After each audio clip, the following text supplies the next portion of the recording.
Man. Sakes alive, Charles. Okay, we've got the green dot. I forgot the fade. But it's okay. Do we have Crowdsource the Truth on there? There we go. I got gloves on today, Charles, so it's Good a little bit tricky to operate. But we are here on the streets. I'm pleased. We were originally contemplating an in-studio show today because there's quite a lot of details you're going to share with us. Yes, indeed. And before we get into the meat of today's program, pretty much the main reason why we wanted to be outside for the show today is that the deterioration of New York is, we've been talking about it for 2 years basically, but it's just becoming really increasingly troubling. Exactly. So we're going to let everybody see that. It's also really the last Sunday with Charles before Christmas 2021. So I wanted people to see, New York around Christmas time always has a particular feel to it. But Charles, I also have a bit of a special announcement today. Good. People who are following me on Twitter at CS The Truth may have seen this already, but I've created the first NFT, my first NFT. And what is an NFT? It's a non-fungible token. Uh-huh. And it basically allows you to use the technology that enables Bitcoin and other cryptocurrencies, the blockchain, to create unique items, almost like art. And it's a little bit confusing. A lot of people don't know exactly what's going on with the NFT. Why the hell would I want to pay money for some digital picture of something that I could look at for free? And I was watching some videos of how to make them and what they're all about, and they explained it. The best analogy I can give, Charles, is if you and I went into the MoMA and there was a Dali there, and we both liked it, I might be inclined to go to the gift shop and see if they had some print of it there. And they might have like a lithograph for $20 and a seriograph that's signed by the artist for $150 and a framed one or whatever. But I generally don't have a ton of money to spend on art, so I might just get like a $50 print, stick it on the wall, and my NYU and Nassau Community College friends would say, "Hey, nice painting, Jason." But a distinguished and fancy individual like yourself might be more inclined to say, let me speak to the curator of this museum. I'd like to make a substantial financial donation to the museum and own that painting and have it in my wherever you would have it, and it could become a part of the Ortel collection. But the point is, somebody could look at a picture of a Salvador Dali painting and still enjoy the artwork. Right. But yet, for some reason, the original oil painting or a seriograph signed by the artist or whatever has a lot more value. So an NFT is basically exactly like that. It is a limited edition. In this case, it's a unique, one-of-a-kind edition that someone could choose to own. And what I have done is I've posted it on this thing called OpenSea.com, which people can go to and start an account. I've signed the very first image that we used on Sunday with Charles way back when we started this convention of having movie posters. And so I've set the price at approximately $100. People pay in Ethereum, which is a cryptocurrency, OpenSea.io. Sorry, that's the website. But people who want to support Crowdsource the Truth and own a piece of digital history can buy that one-of-a-kind, signed by me, embedded in the blockchain NFT of the There's Something About Hillary graphic. I've presented it in its original resolution, which is higher resolution than it was presented at first. I did find the original Photoshop document that was used to create it. Now, does it come with a companion barf bag as you think about the idea of there's Only something the about real Hillary would come with that, Charles. Okay. But it's a great way for people to support Crowdsource the Truth. And listen, perhaps it's an investment. If people think that NFTs in the future will be valuable, here's your chance to get the very first NFT I've ever offered. And it's being offered at auction. So in 3 days, whoever has the highest bid will get it. And the winner will also get a gift subscription to Crowdsource the Truth that will arrive just in time to either keep for themselves or give to a friend or family member for Christmas. Huh. Oh, that's great, There you Jason. go. That's a Thanks, good Charles. innovation. I think we want to. And we're here in But Times Square, where people can see sort of what's going on with the What's destruction. left. Yeah. Good news for Spider-Man. He's been making money, Charles.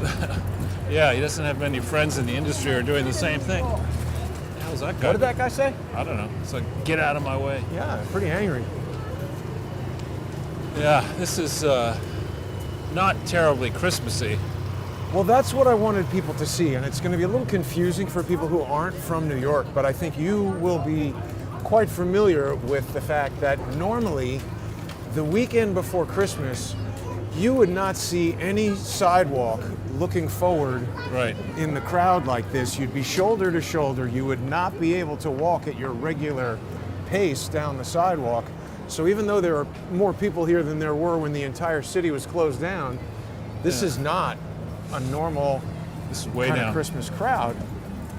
And they closed Radio City Music Hall, the Rockettes Christmas Spectacular.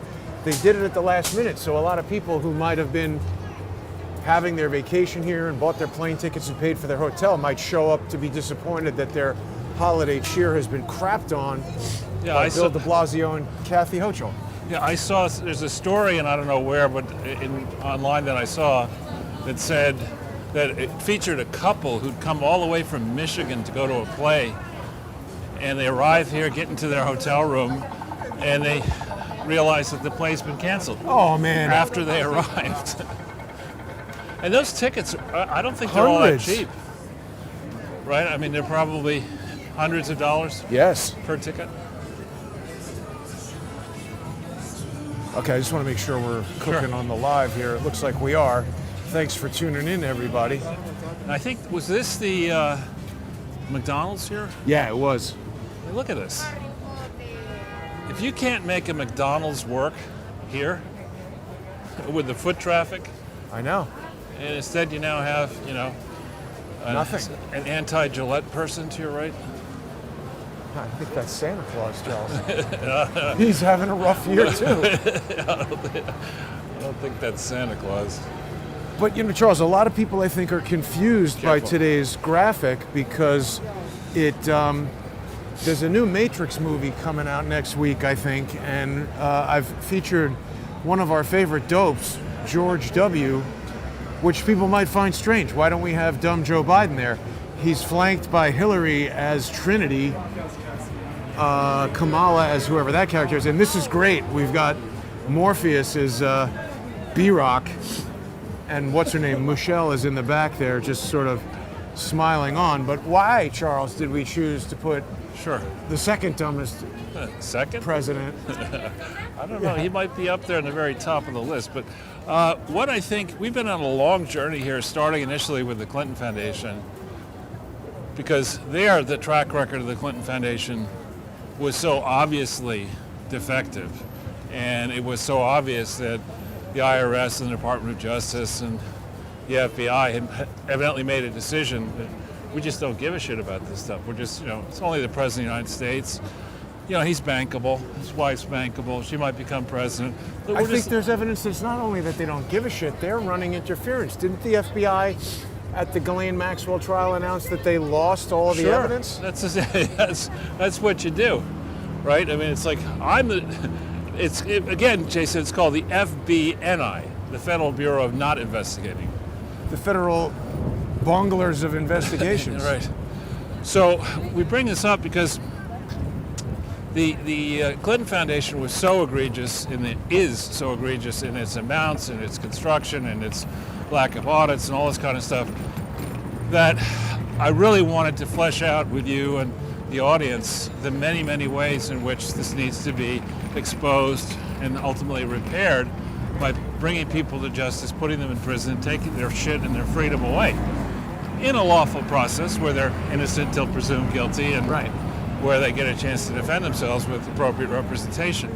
But in the case of the W. Bush Foundation, we would have done this in studio, but we'll do some of it outside now, without my having access and you having access to the actual numbers.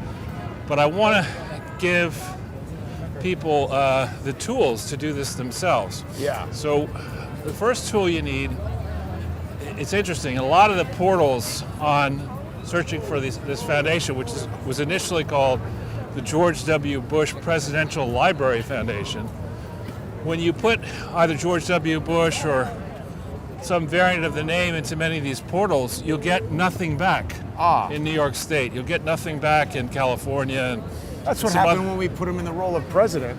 Exactly. Got nothing back. We got less than nothing back. But so just, I know you have this number in your head, and I appreciate you giving it to me, but the EIN is 20-411-97-93 So if you punch that EIN into the Massachusetts Attorney General charity website, or the New York State Charity Bureau, or the California Registry of Charitable Trusts, or I think North Carolina, you might get it on the name, by going in ProPublica, you're going to get a lot of information that's going to illustrate that the George W. Bush Foundation was not organized or operated lawfully from the jump. So, for example, it was incorporated, bylaws were adopted, and an application seeking federal tax exemption were all filed on one day, January 17th, 2006. Now, I don't think I could do that with a team of 10 people. Get it right. No, not on one day. What if it was all prepared before and then filed that day? Well, the question is, how far before was it prepared? See, in a application seeking federal tax exemption, you've got to make a lot of decisions. So how were those decisions made? Did a law firm just make them on behalf? But just one second while we're right here, Charles, because this is sort of the middle of Times Square, and it's the Sunday before Christmas, and you've been in New York City for what, 60 Christmases or something like that? You don't need to go there, but more than 60. Well, but I mean, give This us is an empty. evaluation, right? You could go skeet shooting here. I mean, compared to what it's normally like. And a week from now, 2 weeks from now, in theory, the ball drops on Friday night. I don't know if they're actually going to go ahead with that. What do you mean? New Year's Eve. Are they saying no? Well, Paris has canceled it. France has canceled Really? it. Yeah. Wow, I didn't hear that. And Dumb Joe, here comes some rabble-rousers. Dumb Joe is scheduled to speak to us on Tuesday. Oh, I know, to have some new harsh words for the Right. unvaccinated or something like that. Careful. And then there's a COVID tent.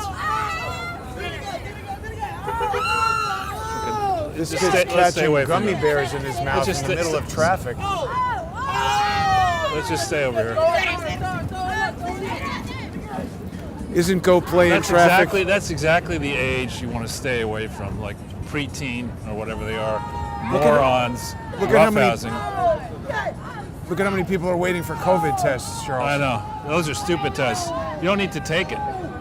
Let's get around them. Let's Yeah. go this way. Go Excuse play in traffic is good advice for those kids. So just if I could just barrel down this line of reasoning, Yes, otherwise yes, I'll yes. forget it. So the question when you file these applications seeking federal tax exemption, you've got to be an organization, which means you really have had to have an organizational meeting. Board has to be selected, and it can't just be a fiction that some law firm or another has drafted everything up and it's a pure formality, and yet you didn't invest any time and attention into it.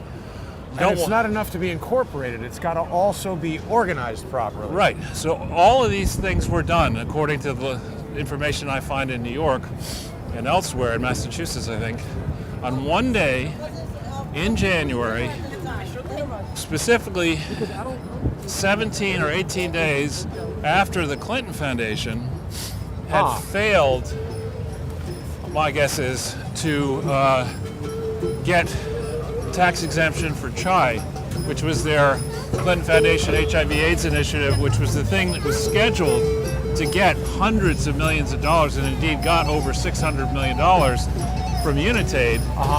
The vehicle that was going to give, or they had agreed in principle to give money, had this huge problem in that the Clinton Foundation couldn't take the money because it didn't have an entity that was lawfully organized. Now, So was that for AIDS fighting, or uh, this person just pushed a baby into you? I know, nearly. I gave him the stink eye. Yeah. But So they couldn't. Unitaid couldn't give the money. well, so and the Clinton Foundation itself had never, by January 17th, 2006, though it had been in existence in theory since October 23, 1997, and though it had raised several $100 million, it had never, through that period, procured a required audit. And for 4 years, from 2001 to 2005, under the Bush administration, first term, James Comey, for three of them, Robert Mueller, Rosenstein, and others had all, in quotes, been investigating the Clinton Foundation. So you would have thought, if this were not a reality, if this were not the Matrix, i.e. a simulation, Exactly.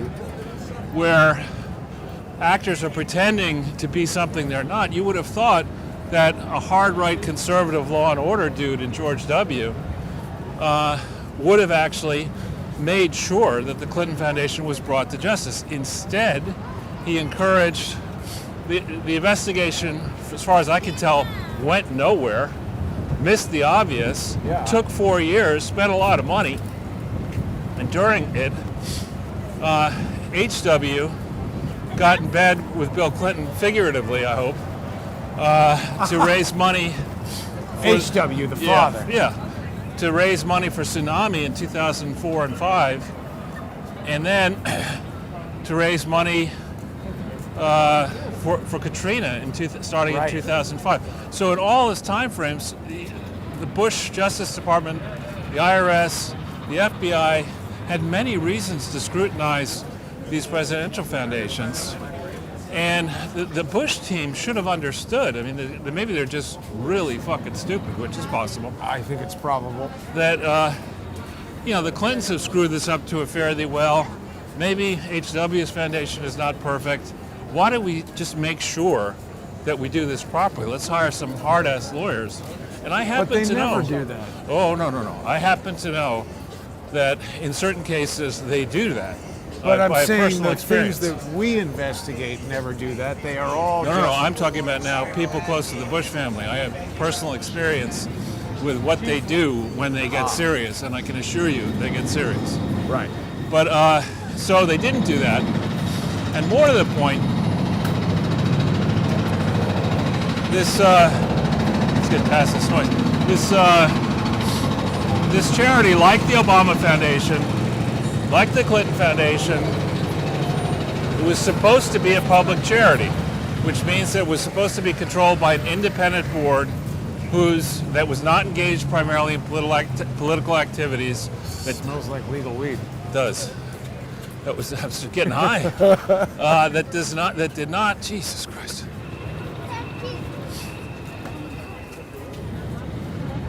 The spirit of Christmas. Yeah. Jesus Christ. Anyway, What is? I don't know. Vaccination site. Oh my God. Let's Free- just look at that. So Times Square, the biggest line is to get vaccinated Not in the to middle see of a Santa. dirty building? Not to see Santa. That's crazy. Well, I don't know. You come to New York, you may as well get vaccinated. Is there a doctor in there? I'm It sure. reminds me. We should have done Minority Report where Tom Cruise gets that ghetto eyeball replacement surgery. So get the first three people, the three directors of this George W. Bush Presidential Library Foundation are Marvin Bush, who is George's brother, Oh boy. Craig Stapleton, who is George's brother-in-law, and, oh my God, and I think it's Donald Evans, I may have that wrong, but somebody Evans, Light! Wow. It's a crazy little section right there. Right, sorry about yelling in your ear. So wait a minute, Don Lemon? Evans, who is a Oh. political operative. I think he was either I think he was Commerce Secretary. I may have that wrong, but I think he was a cabinet secretary. He was very much involved with the political campaign. Huh. Those are the only three people on the board. James Patterson, the guilty, yeah. And this is a kind of... John Lithgow. Was that John Lithgow? Yeah, he's a good actor. He's been acting forever. But I mean, they're making these books more like radio plays now. Yeah.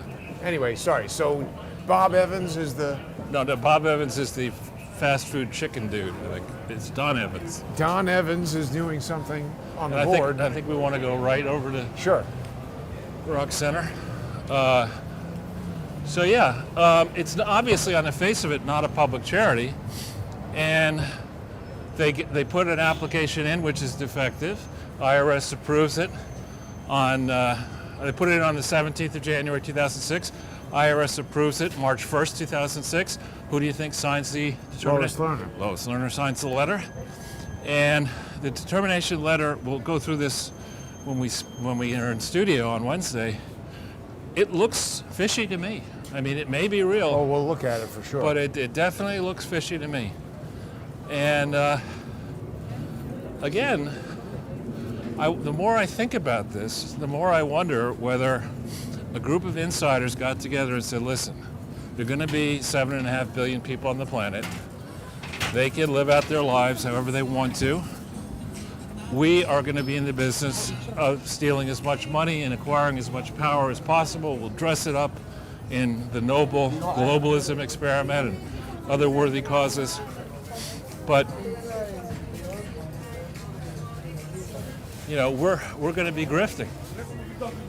And there's a limit. The American market is the largest for grift.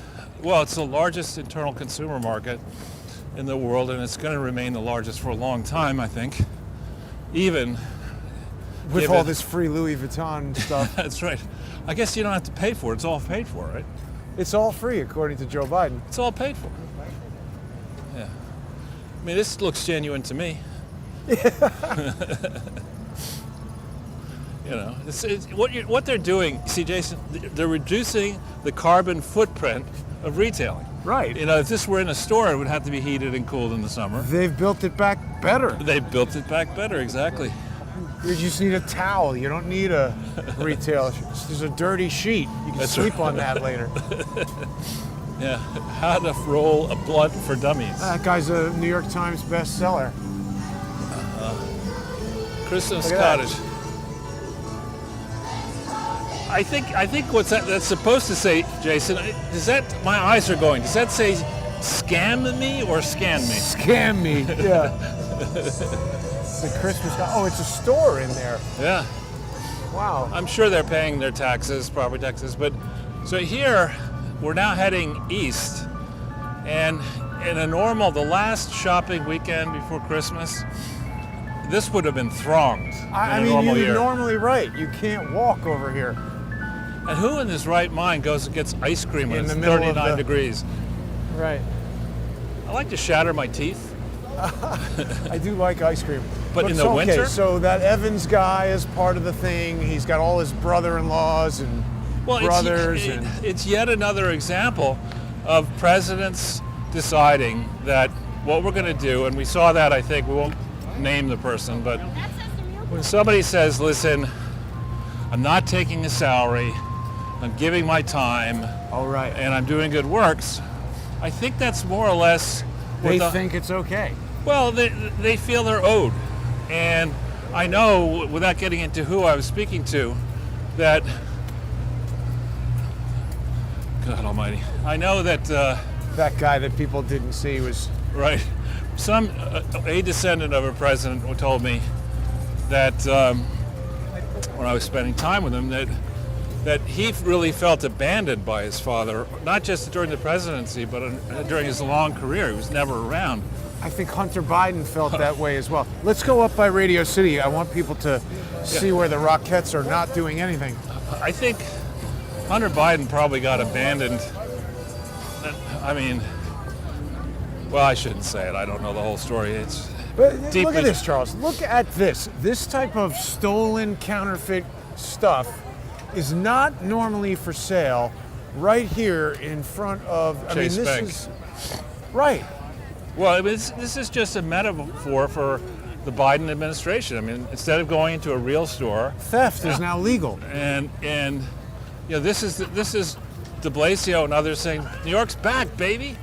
I mean, this reminds me of one of the street markets in Right. Accra, Ghana, which actually I like Accra, Ghana, but I mean, this is, in theory, people who have legitimate stores around here are paying high Exactly. rents and collecting sales taxes and not cluttering up the sidewalk with all this junk.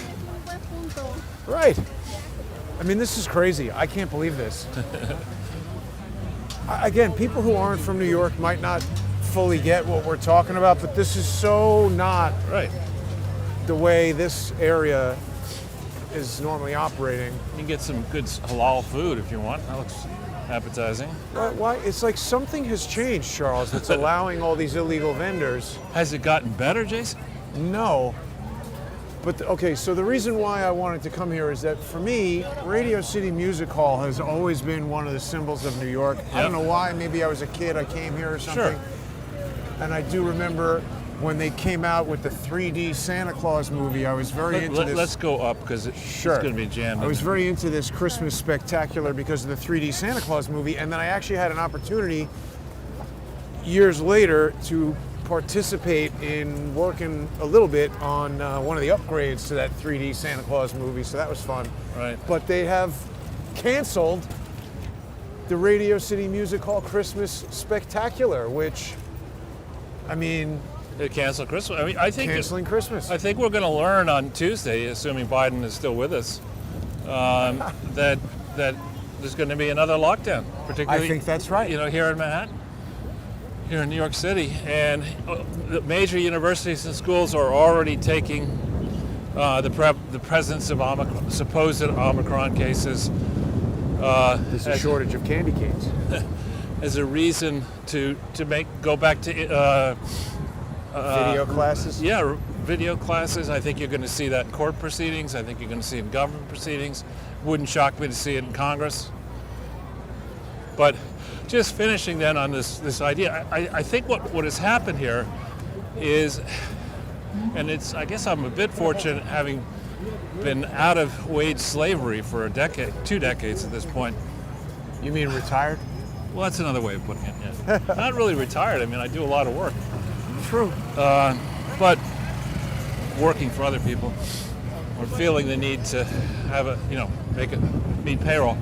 I think all of us across the political spectrum have been Should we go this one? sure sold a gigantic Oh, but wait. Sorry. UBS has the soldiers. A gigantic what?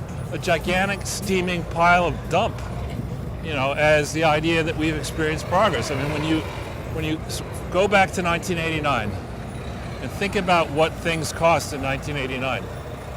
I don't know if you remember what your college tuition was back then. I'm going to guess it was $20,000 to $30,000 a year, roughly. I'm not going to comment, but it was high. Yeah, I'm just saying. I know. I think that's more or less what it might have been. But the fact is now it's $65,000 a year. That's crazy. And you know what? I don't think it was worth $50. And back then, interest rates were high. Inflation was much higher than it is now. But the cost of living after taxes was not so high because the Reagan tax cuts had not been completely gutted by that idiot H.W. Bush, who cost me millions of dollars. This stupid change. What was his fundamental change? Well, the whole premise for the Reagan cuts was that you're going to lower Trickle rates. down economics, right? No, you lower rates and you take away deductions, right? So in exchange for not being able to deduct unlimited interest and unlimited state and local taxes and this and that, we will lower the top rate to 28%, encouraging people who had deferred income. Let's say you have a capital gain as one example, and you could take it or not take it. But if I lower the capital gains tax rate, you're going to take an embedded gain that you otherwise might have taken And 5 years. invested in something, or Yeah, buy something. Yeah, and or you'll pay taxes. a house and Well, the point is you'll generate tax revenue because people will look at this and say, rather than just keeping the embedded gain and not collecting the gain, where I have to pay a tax, I will choose now to collect that gain and pay my tax. So you're Right. going to get the taxes sooner, and there's an argument that you will get more taxes that way than if you keep them high. But anyway, he ran in '88, read my lips, no new taxes, and promptly broke his fucking word. And undercut his authority, and that was one of the reasons why. HW. Yeah, he lost people like me. 1,000 points of light. 1,000 points of dumbass. What was he talking about with that 1,000? I don't points know. of light? That was all like mushy. It's just, yeah. I think that in those days, Charles, politicians could get away with even more Right. nonsense and BS. Like, I think that people are kind of getting it now. Very quickly. They're getting it, and Well, they're maybe getting too late, though. They're getting it in the shorts. This used to be Yeah. a Chinese. This used to be a pretty good Chinese restaurant called Yips. Well, I mean, it was like a low-end Chinese restaurant, but it's not there. no. And this used to be a Definitely salad restaurant, also not there. Yeah, I mean, nobody's in their offices. I mean, by the way, if you're one of these restaurants that's been like holding out for this tourist season, you know, You're- there's got to be a lot of people who probably were feeling like maybe we should just close. No, stay Right. open for Christmas. People will be around. Right. So the headline, I'll finish this section, we can go on to something else, but the headline is that basically most everything we've been hearing about from experts in economics and politics since 1989, maybe earlier, is completely wrong. Yeah. And we're seeing it. The prescriptions they've come up with for various crises, the internet bubble, 2008-9 debacle. Let's go across the street and look Sure. at 21, what used to be 21 Club. But all these prescriptions have been tried. Government spending has been now in It's a the Lamborghini. many trillions of dollars. And look where we are. We're on the verge of 15 days to stop the spread, and now 2 years into it almost, we're going to have another lockdown. It seems like it. But the headlines, I've seen it said twice now that Biden's going to have some particular kind of message for the unvaccinated. Yeah, he said it already. He said, expect a winter of death. Said something. I was like, well, thanks. Oh, thanks. It's great, Joe. Way to unify the country. So this 21 Club, I don't know. The food With was Frosty the... That's no, not it. No, right here. We're at 21. Ah, yeah. So this is a place. This looks pretty closed. It's done. Ah. Is that from the pandemic that it closed? It is, right? We Yeah, were here absolutely. once But before. this was during Prohibition. It's not even. They got some mail. Yeah, but during Prohibition, this was a speakeasy, and it had Wow. secret compartments and stuff like that. And not during Prohibition, it had all these nice statuettes up here and bric-a-brac and memorabilia. And they went through a period where they decided to be really fucking expensive. And in the 80s, that was okay, but It almost looks like New Orleans, Charles. Yeah. Why is that? I don't know. But it's gone. I mean, this was a club that was, famous for many famous personalities like that. In fact, after Including Trump won, he got on his limousine motorcade from Trump Tower and came over here and pissed off everybody because he didn't give people advance notice of what he was doing. He's just, I'm Donald Trump. I'm going to have He's 21 like, Club. yeah, having a steak. I'm going to have a well-done ketchup. steak and ketchup on it, which I don't understand. I that. don't either. That's bad. Well, I can tell you the origins of it. Of what? 21 Club or steak with ketchup? Well-done steak. Wow. So the big Ireland was a very important beef exporting country, and so they would export their best beef because they're trying to get the money, yeah. money, and the stuff they kept behind was crap. Oh. It didn't cook that well, so Oh. of course they wanted to burn it. Oh. And I would go out with my friends, and I won't say who they are, but very well established people in Ireland and close friends of mine, and we go to a fancy restaurant in here or in Dublin, in London or whatever, and my friend would say, I'd like a steak, and the waitress or waiter would say, well, how would you like it cooked? He said, I'd like it destroyed. And he goes, what do you Why? mean destroyed? Burn it to a crisp. That's terrible. Okay, I know. Wow. That particular friend was a smoker, so maybe he just liked charcoal. There you go, right. Something's got to get through that smokiness. But this is a sign that the city is thriving. You have, No, that's one of the most famous places. That's like look, without the institutions, New York is just a patch of land with some concrete on it. And without the people in it.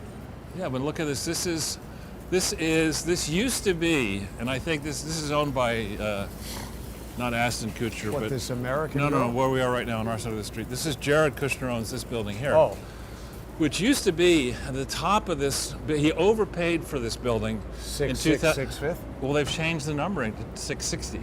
I think 'cause somebody got to say, look, Jared, there are not enough witches and warlocks and Satan lovers, to kind of fill your building up. So why don't we just change the address to 660, double 33 times Yes. 10? But he overpaid for this building. Now his family has tons of dough. a lot of money, so he was able to get the resources together to buy this thing at the top of the market in 2007. And part of the line which the incompetent mainstream press did not pursue but should have pursued is, did Kushner get any special consideration, not in the purchase, but in the refinancing of this building while Donald Trump was president? There's Cartier, and if you want to blow a lot of money quickly, you want to keep going uptown to Trump Tower and then come back down, or? Sure, but we should also check out Rockefeller Plaza with the tree. Okay. So,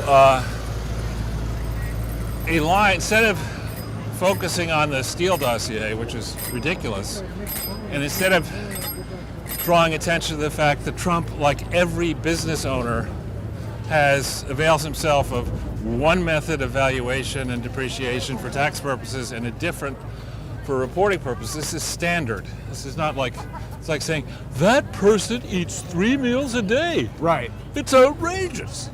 Why? What do they have against sinister crime? What do they have against even numbers? Why do they have 2 meals?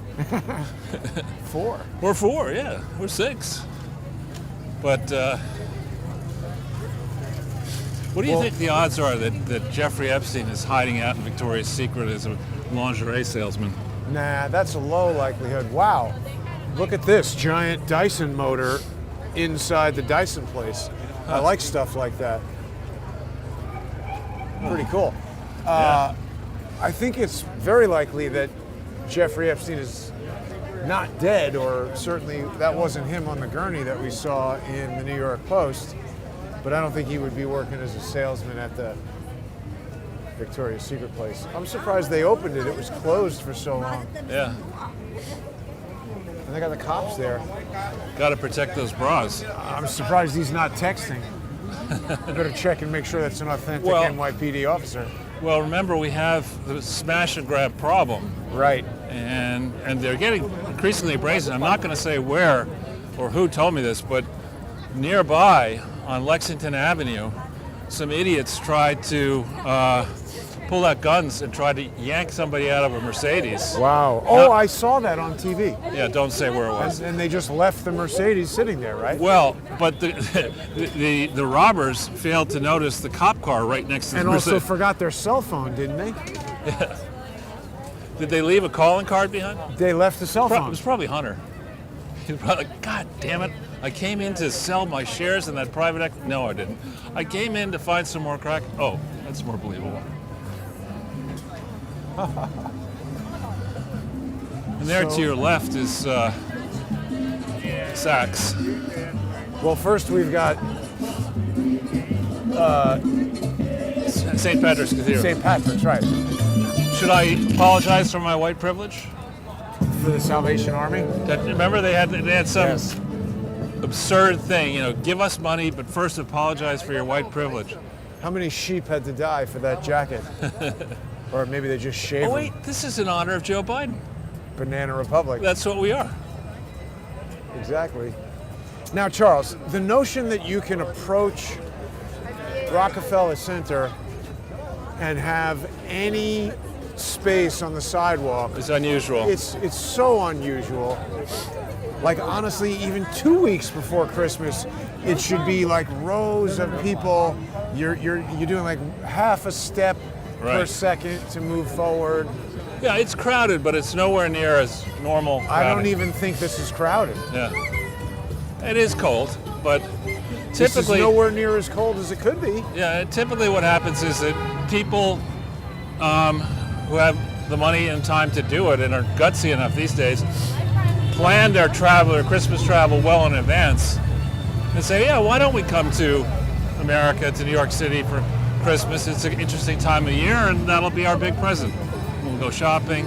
Right. If you're in a country that collects VAT, you discover that I mean, the fact that we can just walk in here is, I don't think people appreciate how odd this is. Do you want to stop at the Lego store and get James Comey something else, or? Yeah, I was going to get him Death Star to go along with his Millennium Falcon, but we can approach the tree. I can't believe it. This is not normal. Yeah, and ordinarily, actually, we've been a couple times you've done this. They've stopped you from podcasting. Remember? Did they? Yeah.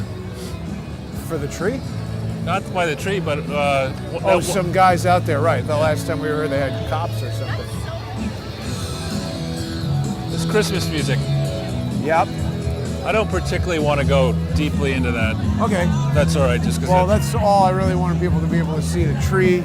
We get a little closer shot of the tree here, but there it is. I can't believe we're able to get this close to it. Yeah. Just days before Christmas, one of the last 6 days. Yeah, I mean the last weekend, really before Christmas, it's quite odd. I don't know if you want to take a look at the windows over here. Sure.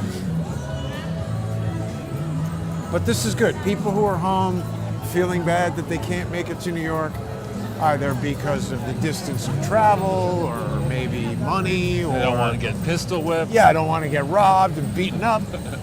This is a nice way people can see the windows at Saks Fifth Avenue just by watching the show. Yeah. And you see while we're approaching Saks, you want to go? Let's go that way. Yeah. They. Well, let's start down there and then we'll go back up. It's a block. You got to go to the corner and over. Okay. So. Well, we'll talk about something else quickly. Joe Manchin, is amazing. People have been saying, contrast Joe Manchin, who faced down almost his entire party, including his sitting president, with Bitch McConnell, who's, can't bring himself to advance sensible policies at all. And they're saying, some are saying that you should take Joe Manchin and make him a Republican. I agree. I think you should make him leader of the fucking Senate. Yes. And I don't agree He's with already him. got the Maserati. I don't agree with him on many issues, but this is a guy, I love it when somebody, looks at something, draws their own conclusions based on a review of available facts and evidence, and then sticks to his or her guns, faces people down, said, no, I'm not going to do it. So he said on Fox News this morning, I'm a no on Build Back Better. So they instantly had Democrats have a huge campaign against it. Bernie Sanders saying it's outrageous. Yeah. Email Twitter blasts. too, Charles. Twitter, savaging his personal appearance. I mean, he's saying he doesn't know how to get a suit. It's just ridiculous garbage. You want to get one of those for your... do you buy them in 12s? You're I think I'll take 12 of those. And is this you got stuff the that is suit. actually for sale, or I it's think just so. decoration to I think it is for sale. just entertain? I mean, again, the notion that you could approach any one of these windows is a very, very unusual kind of a thing. I mean, that to me looks like is this an old mat from Twister? It was the game Twister. You put it down there and they rejiggered it. Well, it might be a shower curtain. Could be a shower curtain. It's probably $65,000 or something.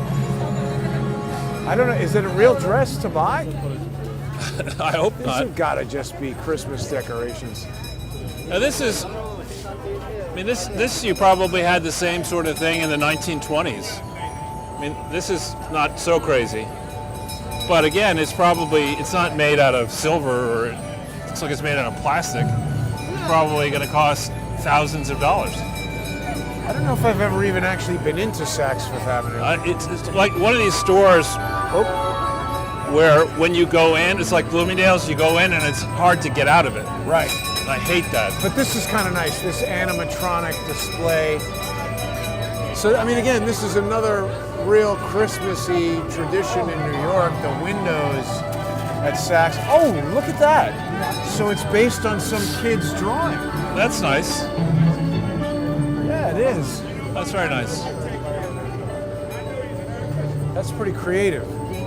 I like that.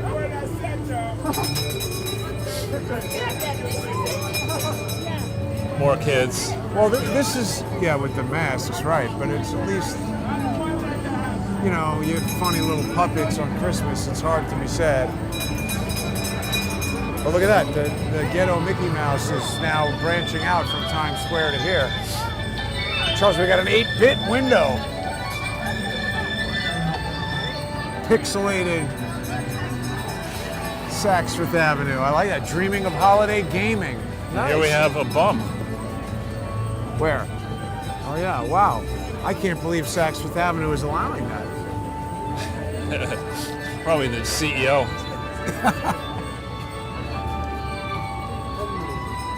We shouldn't laugh. I mean, it's terrible that the guy is... Well, it's terrible that multiple New York City and state government workers are making all in a couple $100,000 a year each, and they can't seem to make a dent in the homelessness problem.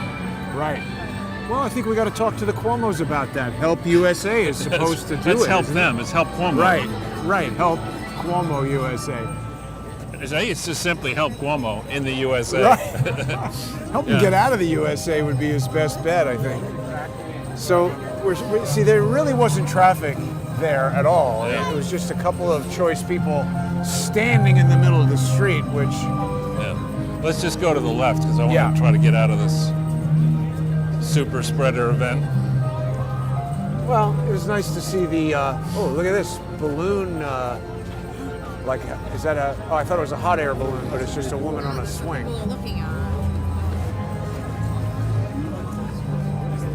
There could be some more windows around the corner here. Let's check it out.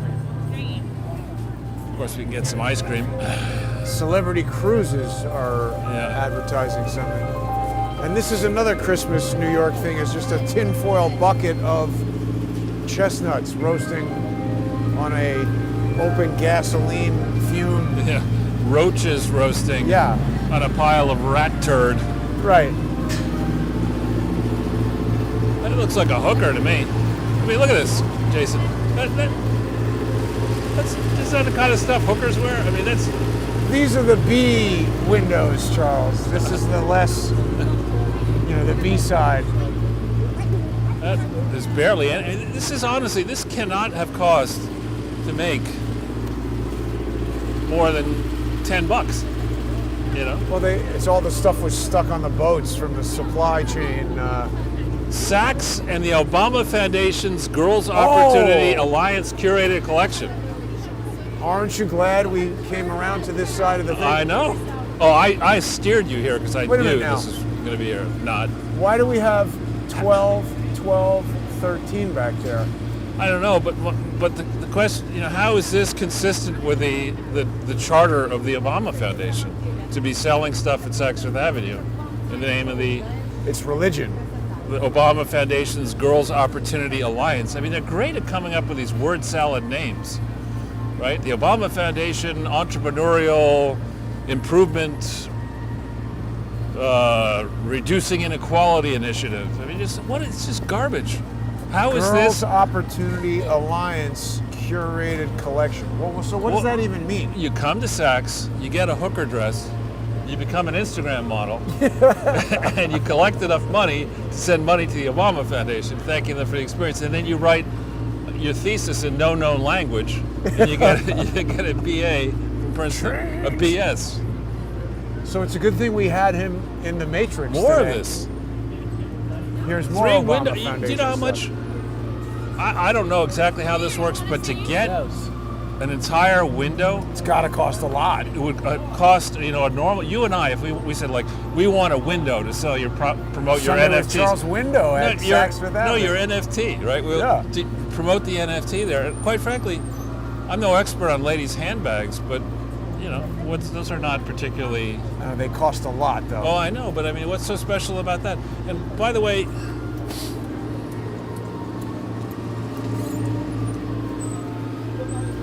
I mean, That looks terrible to me. yeah, it's like the kind of stuff your grandmother wore, and because she was colorblind and blind. I mean, it's you got to stop wearing these tablecloths. Obama's grandmother was blind? No, I'm saying it's the kind of stuff. How do you match that top with that bottom? Yeah, it Right? just looks like a wreck. I mean, I don't know. I'm not a But fashion. don't take any fashion advice from me. yeah, That's for sure. You don't have to agree that quickly, but that's all right. No, me, I'm saying. I'm Yeah, not me a too. fashion person, but You're not? that looks terrible to me. I think the cops are not supposed to smoke on duty when they're not texting, Well, standing over here doing nothing. I get annoyed I've noticed. because when I ask them to actually do something like, I don't know, enforce the law, they're like, When you asked them to No. eliminate crime, yeah, go after we're here criminals. to text people, smoke cigarettes, and collect a pension. Yeah. And those are the ones that you see. We don't know how many other ones are on no-show jobs. Nightmare Alley. Now that's definitely. What is Nightmare Alley? Well, we'll Oh, see. wow. What, is that a show? Now playing out in theaters. No, now playing out in real life. Washington, D.C., New York City, Right. across the country and around the world. That's what's happening, Charles. It is. So you So were now- mentioning that Lexington Avenue is a disaster. Do we want to? Yeah, we'll head over there. And you were talking about the smash and grab robberies that have become a trend around the country. I want to talk about that a little bit. Sure. If you're, Go for it. So, I saw a report. We got a little bit of interference. Hang on a second. Sure. Yeah, this is where we generally get I'm it. seeing a lot of radio You wanna towers go up over left? there. I think as soon as we get out from under that. We could just go up Yeah. one block. Okay, so these smash and grab robberies, there was some sort of a press conference from police, whatever association, saying that these things have been organized on social media platforms like Snapchat and Twitter and Facebook and elsewhere, and that the participants generally do not know each other. Right. Oh, that dog just sneezed. And the thing that's interesting about that, Charles, is like ordinarily with organized crime, you got a lot of people involved, and the lower level players are obviously kind of, not that smart. They get caught. Right. The cops or whoever puts pressure on them and they roll over on the top people, and that's generally how they've been able to kind of put an end to organized crime or fight organized crime. Pretend that they put it in. Well, or yeah. try. If you catch a street level drug dealer, make some kind of plea deal, and that person rats out the higher ups. Well, what I'm trying to say, Jason, is that the foundations that we've been covering, that's organized crime. Exactly, but there's a lot of organized crime, and the smash and grab robberies are organized crime. Sure. They're not random occurrences. Sure. But the thing that makes them unique is that it's a form of decentralized organized crime. Instead of having some top boss who the street level guy can identify or go up the chain, the participants are completely anonymous and don't know each other, but because they're able to use these pseudonyms and Right. anonymous accounts on social media platforms, they can organize this type of criminal activity in a new way that is really, we don't have laws that are prepared to deal with that, and it frustrates traditional law enforcement techniques. And I think this type of decentralized organized crime is something that people really need to be aware of. I think it's probably, you could call it DOC. DOC. And we don't want to get into too much trouble, but if you wanted to call it double DOC, it could be dumbass decentralized organized Yes. crime. But that used to be a very expensive restaurant. It looks Let's like take a look Smith at and it. Walensky, but No. it's not. It's I've been there. It was actually very tasty. I want to say it was Italian, but like an Italian There's so many steakhouse. places that have closed. What the hell? Does Well, it it says say? alteration now, but this looks DAAD. Dead. Yeah. That's really a shame. It was an upmarket, very well organized and funded operation that just couldn't stand almost 2 years of lockdown. Right. And now more coming. And uncertainty. But Chipotle made it, you know. Well, I mean, all these big corporate junk food places are taking over, and independent restaurants can't seem to make it. Getting the bug eye treatment. That's coming soon. Good. Well, so what do you figure? We walk uptown and then down Lexington? Whatever you want to do. Because you said up in the 60s before. Yeah, well, I was up in the 60s yesterday getting my hair cut, and just so much stuff closed. Also, there was a kind of an older woman in there getting her hair cut at the same time that I was. And, you know, I could hear little bits and pieces of her conversation. And suffice it to say, I don't think she's a viewer. But even she was saying, you know, I normally do my walk on Fifth Avenue, but I was walking up Lexington, and block after block, store after store, everything was closed. Yeah. And I mean, I think it's becoming undeniable. There were a lot of people who I spoke to who initially kind of disbelieved what I was saying about Right. New York becoming increasingly dangerous and the quality of life diminishing. What are two police guys doing there? And another one behind it. Yeah, I don't know. Are they blocking traffic, do you think, or are they going to go? Are they It going to seems go? like they're ready to drive. Don't block the box, guys. Rules are for thee, not for me. They have the bulletproof doors. I should get that for my car. Wouldn't you be shooting at the tires? I think the idea is that it's like cheap to reinforce that and cover so much of the person's body that it's worth doing. Yeah. Do you think that the windows are bulletproof, guys? Maybe. Yeah. They got something on the window that I can see.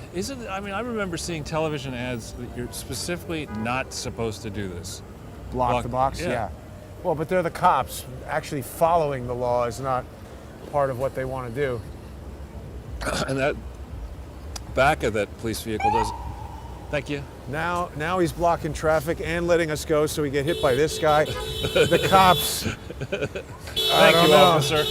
Yeah, he just created all of that hassle to allow us to go when we were waiting already. I don't know, Charles. Maybe he's a viewer. Maybe he's a viewer. He's probably watching while he's Like, driving. yeah, this will be a good segment. Yeah, well, Get Charles he's and watching Jason while to we're yell driving. at somebody. So what other important topics do we want to cover? There were so many things that we were... Well, I love that they're now... The guy Charlemagne the God. Oh, yeah, and his argument with Kamala Harris. Pronounced haha, I think is the correct pronunciation. God's Honest Truth is his show now. I think he's been upgraded from a podcast to a show. Right, and he did, the bit of the interview where he really got underneath her skin.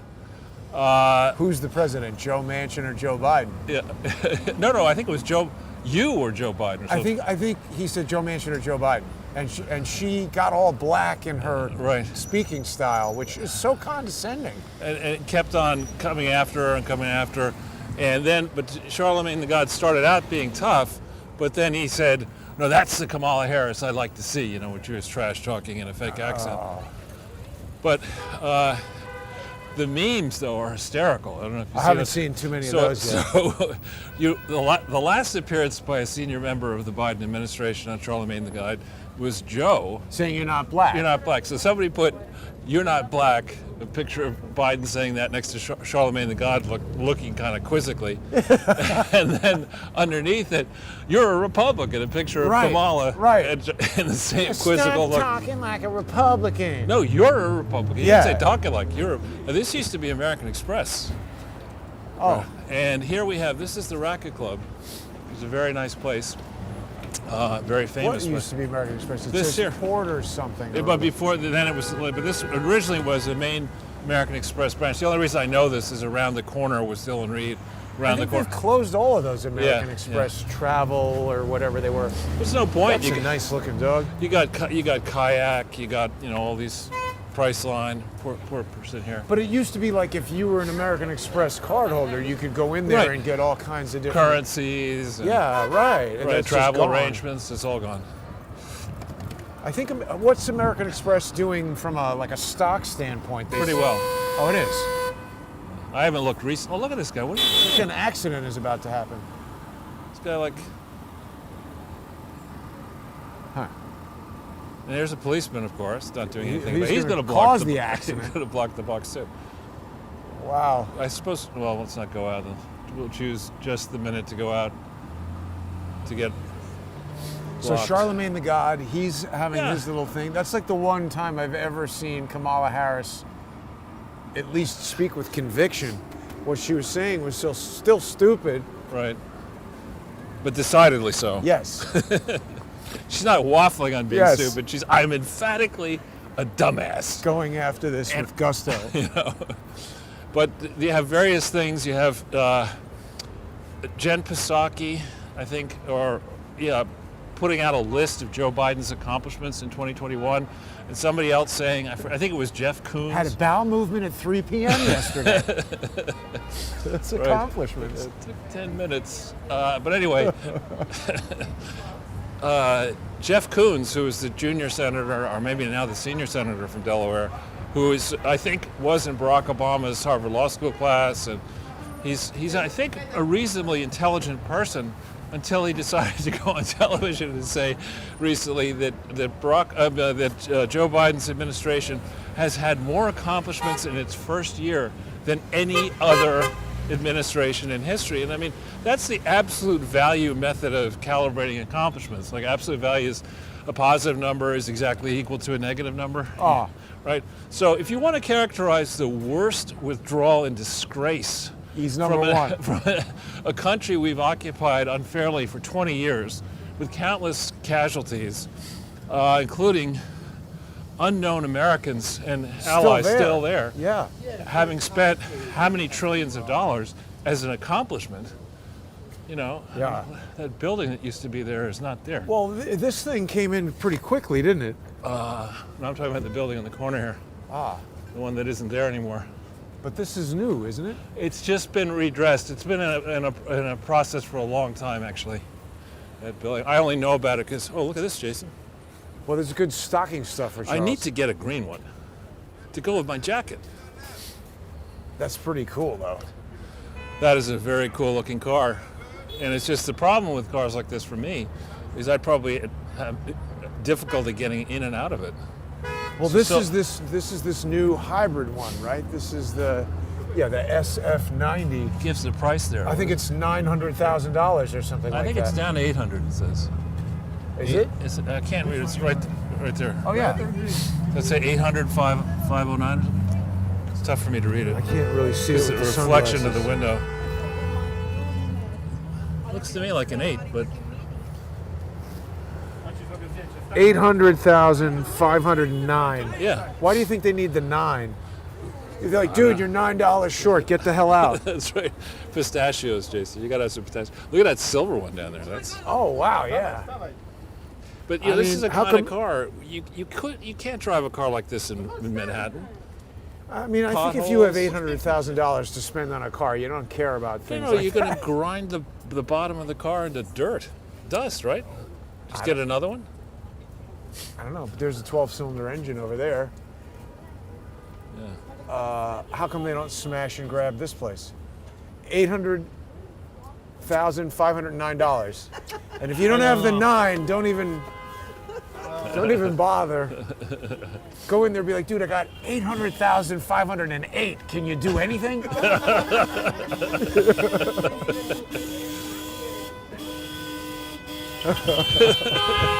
Oh, geez, here we go. All of these people better go back to New Jersey. Welcome to New York. I know. Merry Christmas. Are you guys visiting or you live in New York? What do you think about how empty it is the weekend before Christmas? It's terrible, right? It's horrible. Have a nice holiday. Take care. Right. All right, good. Well, Charles, we might as well just walk through this traffic because nothing is happening. Knock on the window, ask this guy how he likes Super Cruise. This used to be, it's now America's Ameritrade, but I think this used to be a Mercedes dealership. Huh. You get the garbage here, as much Right. garbage as you want. It's all you can eat. I forget which one of these used to be the Mercedes. It might have been this.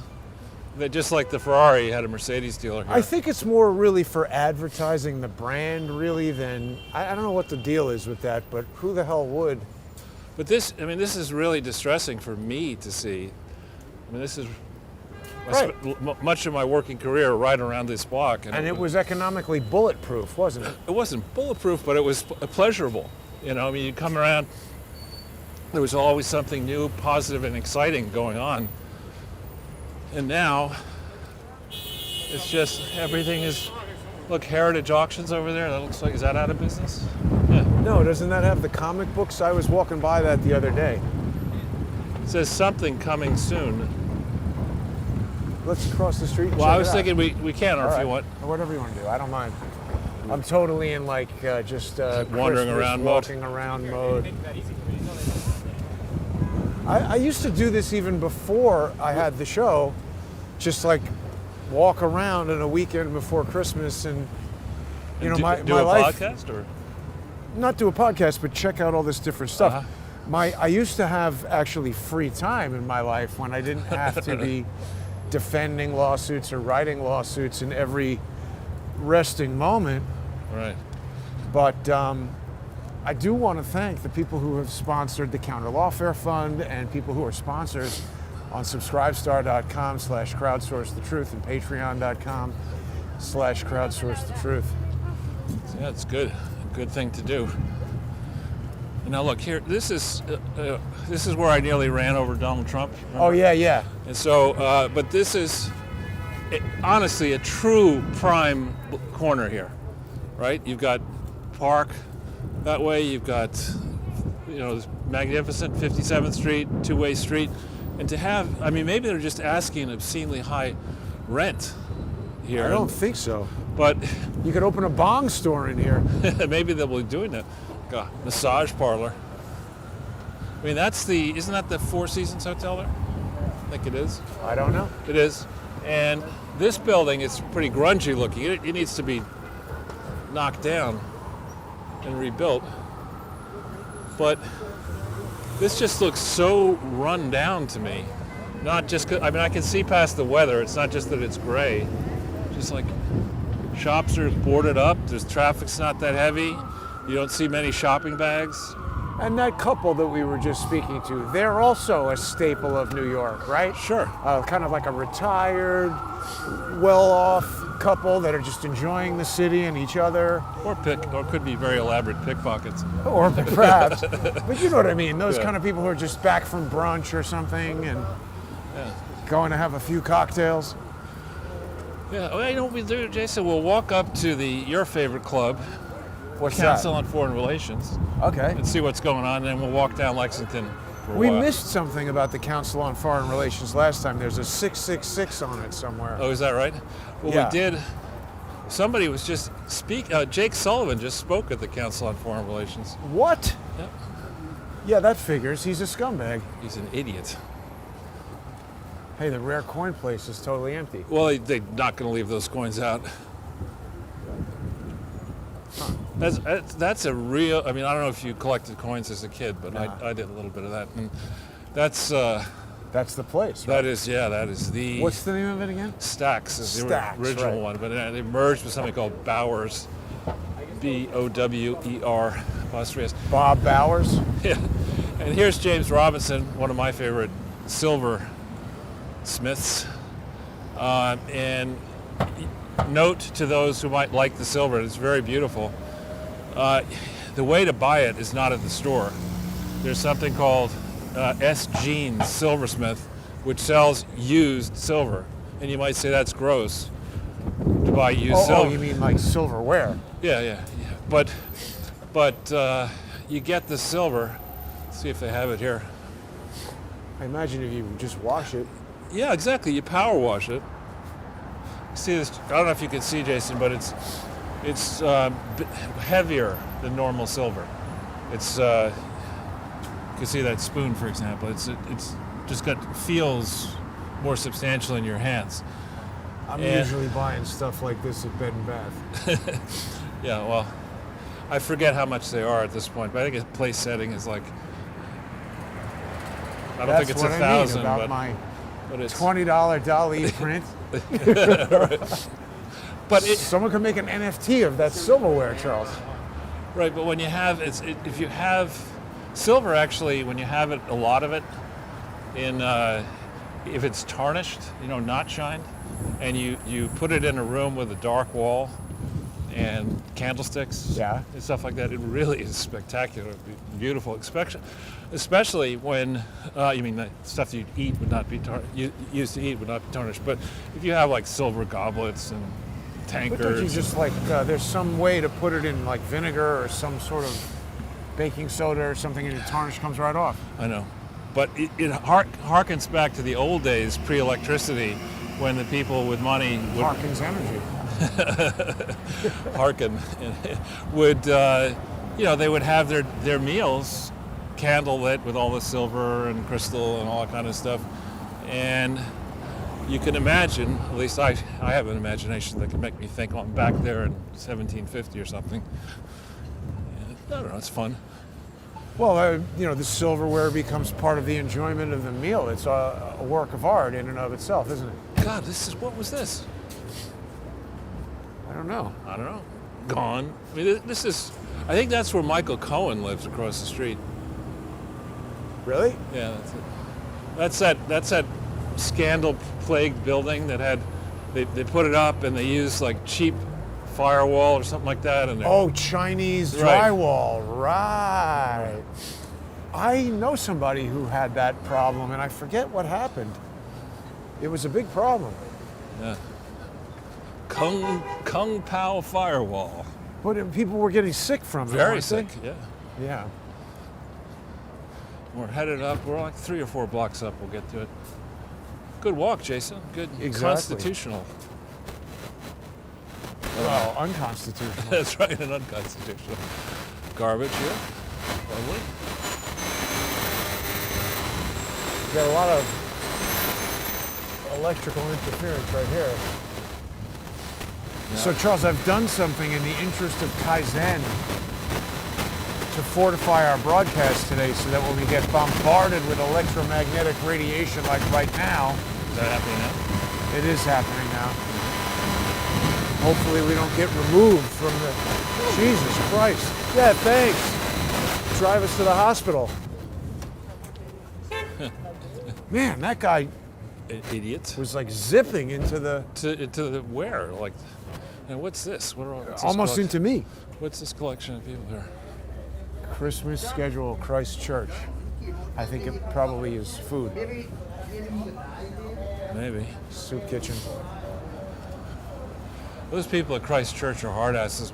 Years and years ago, I had to go to some, either it was a Lamaze class or something. I forget what it was, and one of the only places you could take it was there. And I was on a business trip, and I was like 1 minute late coming in from the airport to try. Like, no, you can't Really? come in. You're late. Wow. Like, that's very Christian. But they can't even get like a nun with a ruler to break your knuckles? Again, you mean? So here's the hotel I was trying Wait, to. these guys got to slow down. This is the hotel I was trying to remember. This is owned by the Tisches, the Regency, and this is a big power brokers hotel. In the days when you could have regular meals and breakfasts, this is where the power breakfasts and lunches were. And I was in here once for lunch with somebody. Ooh, it's nice and warm right here. These are the Tisches who paid for my Right. NYU film school? Well, there are many branches of that family, so I don't know which one. But I was in there having lunch with somebody who worked for the Tisches, and next thing I know, I hear this gigantic Biden, big fart. Oh. And I look around the corner, and it's Larry King. And he's a well-known problem. Charles, were you surprised Giuliani didn't take the money? But he had a well-known problem with flatulence. Oh, really? Yeah. And this I put in a Maybe bid. he's lactose intolerant. I put in Was it this one? Maybe it's the next block up. Charles, people can bid on the NFT right should. now if they go over to. Call up their private bankers and. Oh, actually, there's something else I wanted to tell you about this NFT. I almost forgot. But for people who tuned in past the opening of the show, I've made the first NFT. It is a unique, non-fungible token of this very first image that we created when we started using movie poster parodies. That would be that you created. Right. Because I didn't have anything. And to it's do. available on OpenSea.io as an NFT. So people who are Ethereum users can go on there and pick that up. It's going to support Crowdsource the Truth. But this is kind of interesting, Charles. I tweeted it, and I noticed that people who are following me at CS the Truth on Twitter, I've got like almost 27,000 people following me. That's and good. there was very little response. There was one comment, and then when I clicked on show me the comments that include insulting stuff, which Twitter puts on basically everything I tweet, there's no comment there. So They removed it, perhaps. I don't know what they did. It says the comment is there, but I can't see it. Twitter seems like an extremely manipulated platform to me. So, All right, so just to change the subject a little bit, 32 years ago, I tried to get an apartment in this building. we should have waited until next year to tell that story. Exactly. 33 years And ago. I was, back then, I want to say whatever it was, I think it was 89, thereabouts. It may even have been a few years before that. And the city was basically in a bad state at that point. And Wasn't it still in New York? no, but after then, it really, property values, I would guess that the apartment that I bid on there is probably worth 8 to 10 times what it, if not more. And this building here, 580, is extremely difficult to get into. This is one of these buildings where, I don't know what the rules are now, where the apartment costs you 10, let's say, and they say, They have that pattern. and they say, they say, that's fine, you've got the 10 and you're not going to get a mortgage because you can't come in here with a mortgage. Show us that you have 100 million in liquid assets What? beyond it. I'm not saying that those are the rules now, but in some of the buildings at the peak, that's what they're like. Huh. That brownstone on the corner, you can see it's thin and long. Yeah. That thing was vacant forever. And I don't understand somebody who would want a building like that because Park Avenue is noisy. Yeah. And but that thing lay vacant for a long time, and then somebody with a lot of money bought it and fixed it up. That's a single person living inside there? I don't know. Still, it's a single-family home. Yeah, I don't know if it. Wow. Now, if you had no crime or light crime, and if you had restaurants and shit to Right. do, and you weren't on lockdown, I could imagine why you'd want to, if you had a lot of money, why you'd want to own one of these, an Hey, look, apartment. Or one. Sweden. Yeah, this is probably the Swedish consulate or or something. something or other. And they have crowns there. What does it say? It's in Swedish.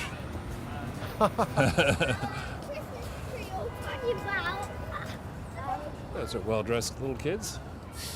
Maybe they're diplomats. Yeah. Or not the kids, but parents could be dipshits. Exactly. I'm from the dipshit family. It's an ancient family. You know, we're related to the Bidens. But I think we're getting close. I think the Council on Foreign Relations is next 1, 2, or 3 blocks up here. Here's the Mayfair House. Yeah. I don't really know what that is. And that expensive restaurant, Daniel. Oh, yeah. I thought it's called Danielle. Danny boy. It's a different restaurant. Oh, just go for it. I don't know what that lady was waiting for. Now, what about this thing that looks like a castle over there, Charles? That's the Armory. There was it's pretty funny. As a present for Clarissa a long time ago, I got a portrait painted of her with William when William was like 2 or 3. And before they delivered it to me, the artist decided that they were going to put the painting in the art show here at the Armory. Uh-huh. And so all my friends would go, what is that thing doing in the Armory? I said, what are you talking about? I didn't know it was in the Armory. Wow. We still And have it. it was a picture of your son and wife, and they just put it in there? The artist decided to put it on exhibit Huh. for some reason before delivering it to me. And people could tell that it was Clarissa. Yeah. The name of the artist is, I think, Zeta Davison, and she had painted Lady Diana and a whole bunch of other interesting people. And her signature style is to just paint the people, but leave the canvas not fully fleshed out, which I thought was a little weird, but I went ahead with it. Huh. Fortunately, the kids still have the painting. Well, there you go. The Armory. That served a function. That It's probably got tanks in there and stuff. yeah, exactly. When you were going to war, when we have problems, you put military vehicles in there, and you're able to get your troops moving. Yeah, I mean, there's the other Armory down on 26th Street that I've been by a million times. I actually went to a boxing. Friend of mine is a kickboxer, and they had a bout in there. Stay on good terms with that person. Yeah, I actually haven't seen him in a while. I did a 3D movie about him training and then doing the fight in there. We were there filming it. And he broke his toe on a guy's face Oof. in the middle of the fight. And they just snapped What it happened back. to the guy's face? That guy lost the fight. Well, I mean, if he broke his toe. That wasn't the decisive blow, but But wow. We're Yeah. coming up here, I think, on the Council of Foreign Relations. I forget which. this building is it, isn't it? I don't think it's this one. I think it's the corner with the American flag there. I don't know. I can never tell. But we missed the 666 last time. People All right, let's see. If we emailed can- me about that. That's a closeted 33. Here's 660. Well, right. So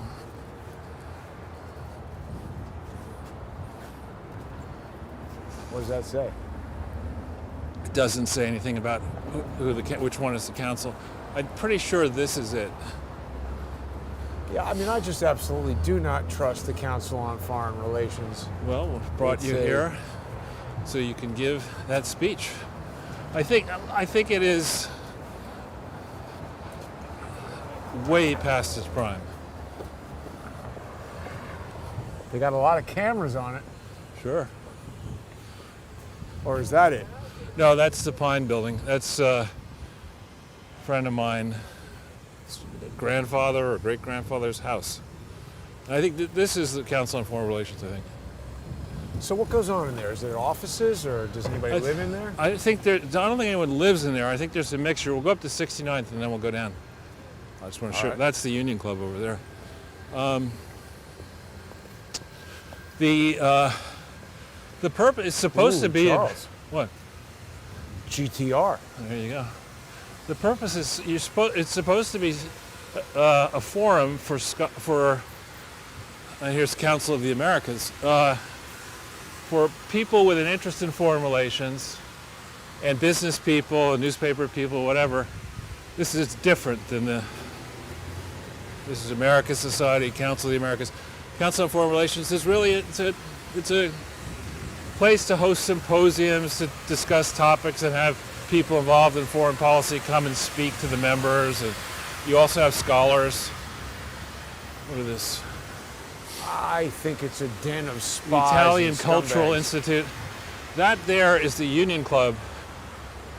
I was a member there for a while. That is actually a fantastic place where a lot of clubs, what they do is they rip you off. That?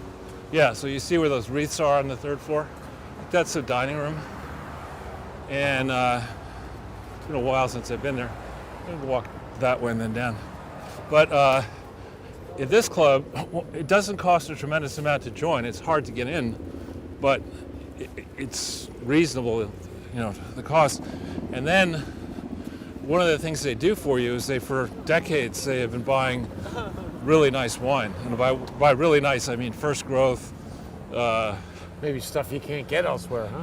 Well, stuff that in a liquor store and, God forbid, a restaurant would run thousands of dollars a bottle. Back in the 90s, you could get the most, about to be drone striked. Yeah.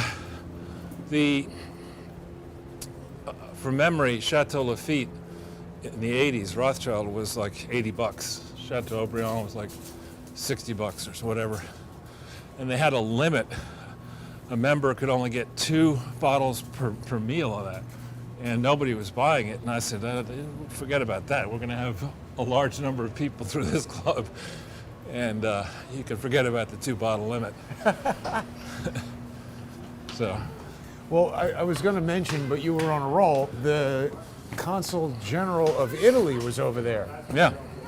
So, I mean, we've got all these consulates and the Council on Foreign Relations. I mean, isn't it basically sort of known that the consulate is where all the spies hang out? I think, yes. I think supposed diplomacy, that has been used as a cover for inserting spies for millennia. Right. It's not a new idea, as has journalism, for that matter, as is banking, as is multinational business, and for that matter, as now especially is the case when it comes to foundations. It's particularly Hollywood actors, too. Hollywood actors, of course. Hollywood, everybody. Yeah. So now we're up Give them an Emmy. Yeah, we're up high in Lexington Avenue, and now we'll go downtown at Lexington on an expedition for metropolitan carnage, retail carnage. Yeah, I mean, it's everywhere, of course. This is there's Shakespeare and Company, one of your favorites. Yeah, I do like that place. I go to the one on the west side, but that's a great old-fashioned bookstore where, I mean, I've almost given up on the Strand at this point. Why? Because every time I go over there, I would call them, do you have the book? I get there, oh no, it's in our warehouse. Well, why didn't you tell me that? Wow. And so, in retaliation, I hate that. Yeah, me too. So I've got a book on order. For example, somebody has written a book about how the Obama Foundation is a criminal enterprise. Well, I ordered that book. And that guy was the head of the police something or other as well, like some sort of police association. Right. So, but correct me if I'm wrong, Charles, that book is exploring how it's being used as a financial war chest to fund the type of anti-police activity we've been seeing for the past 2 years. Right. All these guys rolling around in the streets, starting fights and riots. Right, and so, in theory, according to the way I read the laws, which could be completely wrong, I may not have gotten the memo from the criminal part of our government that says, those laws that are on the books, so white privilege yesterday, fuck that. I mean, we're now in the business of using charities to destroy some fancy canines, Charles. To destroy civilization. But we're right here, we're still kind of in a residential educational zone. We're walking by Hunter College, Hunter Memphi, Hunter High School, but Hunter Biden College. And some fancy buildings and churches. But soon, once we get to the stores, this used to be packed with old-fashioned, interesting stores. Many of them had been around for 40, 50, 60 years in restaurants like that. And I think you're going to see just devastation. And beautiful light. Yeah. As the sun sets. And we become like gazelle in the jungle waiting to be hit. What are all these police guys? There must be a police station around here. They're going to park backwards. 19th precinct. I don't know. Too many. Whoa, this looks like a car that's not had an exactly. accident. This is like, you don't see that too often. Could use a little work. That car was hit pretty hard. I would say. You're not going to be able to fix that. I know. Give it to Joe Biden. Give it to the Clinton Foundation. You get a tax deduction. Build it back better. Charles, there's so much stimuli around New York City. You can basically just walk around and look at stuff. Right. And it's quite entertaining. It is. It is indeed. But the one thing you're not seeing is evidence of shopping. And maybe these people Right. are, here's some evidence of shopping at Whole Foods, but maybe these people have bought stuff and told them to, send it back home. But I remember in the days when I was involved helping to organize Christmas, being sent on all kinds of last minute, make sure you get this for so-and-so, and we're running around town trying to find that toy that you expected would be there. And food items and gifts. And We're not seeing any of that. I mean, everyone's probably at Dick's Sporting Goods buying ammunition. Let's see. So this place, let's see how many of this great retail space for lease. yeah. Look at this. There's actually a website, lostmydoggy.com. That's a pretty good idea. Wow, What's- $1,250 reward. Is a Shiba Inu a specially expensive kind of dog? That's a Japanese kind of dog. So looks like it's out. This certainly doesn't look. What is this place? Empty. It doesn't have much inventory. Nope. Looks like, I guess it was a restaurant. They've got that exhaust hood there. And apparently there's a shortage of cream cheese because of the shipping thing, but nonetheless, were you telling me about this? That I wasn't telling you about they're it. paying people to not buy cream Yeah. cheese. This looks. I never heard of that. This is an empty space store. I mean, how could they pay people not to buy? Get in on it. There's so many things I don't understand. I mean, this is the kind of store that you can't. There should be get a million me. people in there You for can't Christmas. get me inside a store like this. I will not go into such a store. It's John Lennon. Yeah, I know this, but this is just like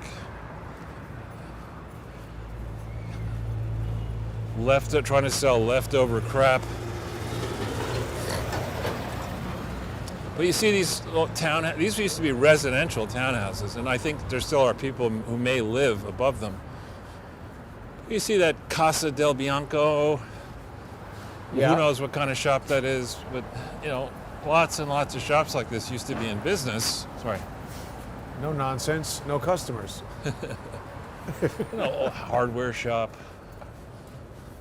So this block has actually got a remarkable number of open stores. Well, this happens to be. We're very close to where I get my hair cut right now. Don't give it away, Jason. No. You won't be able to get an appointment. Yeah, those celebrities get their hair cut. I cut my hair where Jason Goodman gets his. I don't know if that. Well, actually, I wouldn't mind. Frank would get more business. I don't know if I have that kind of pull. But just as you kind of take in the street with these, rickshaw style or just these, Slum. like these like outdoor restaurant tents. It doesn't have a high-end look. Yeah. It's like, come to Lagos. New York.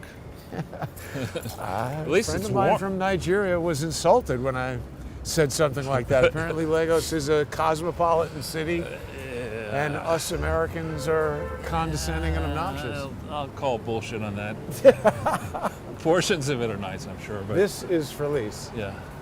Magazine stores. I'm surprised the gone. magazine store is still in business. Verizon store out. A lot of things out. Across the way, out retail space.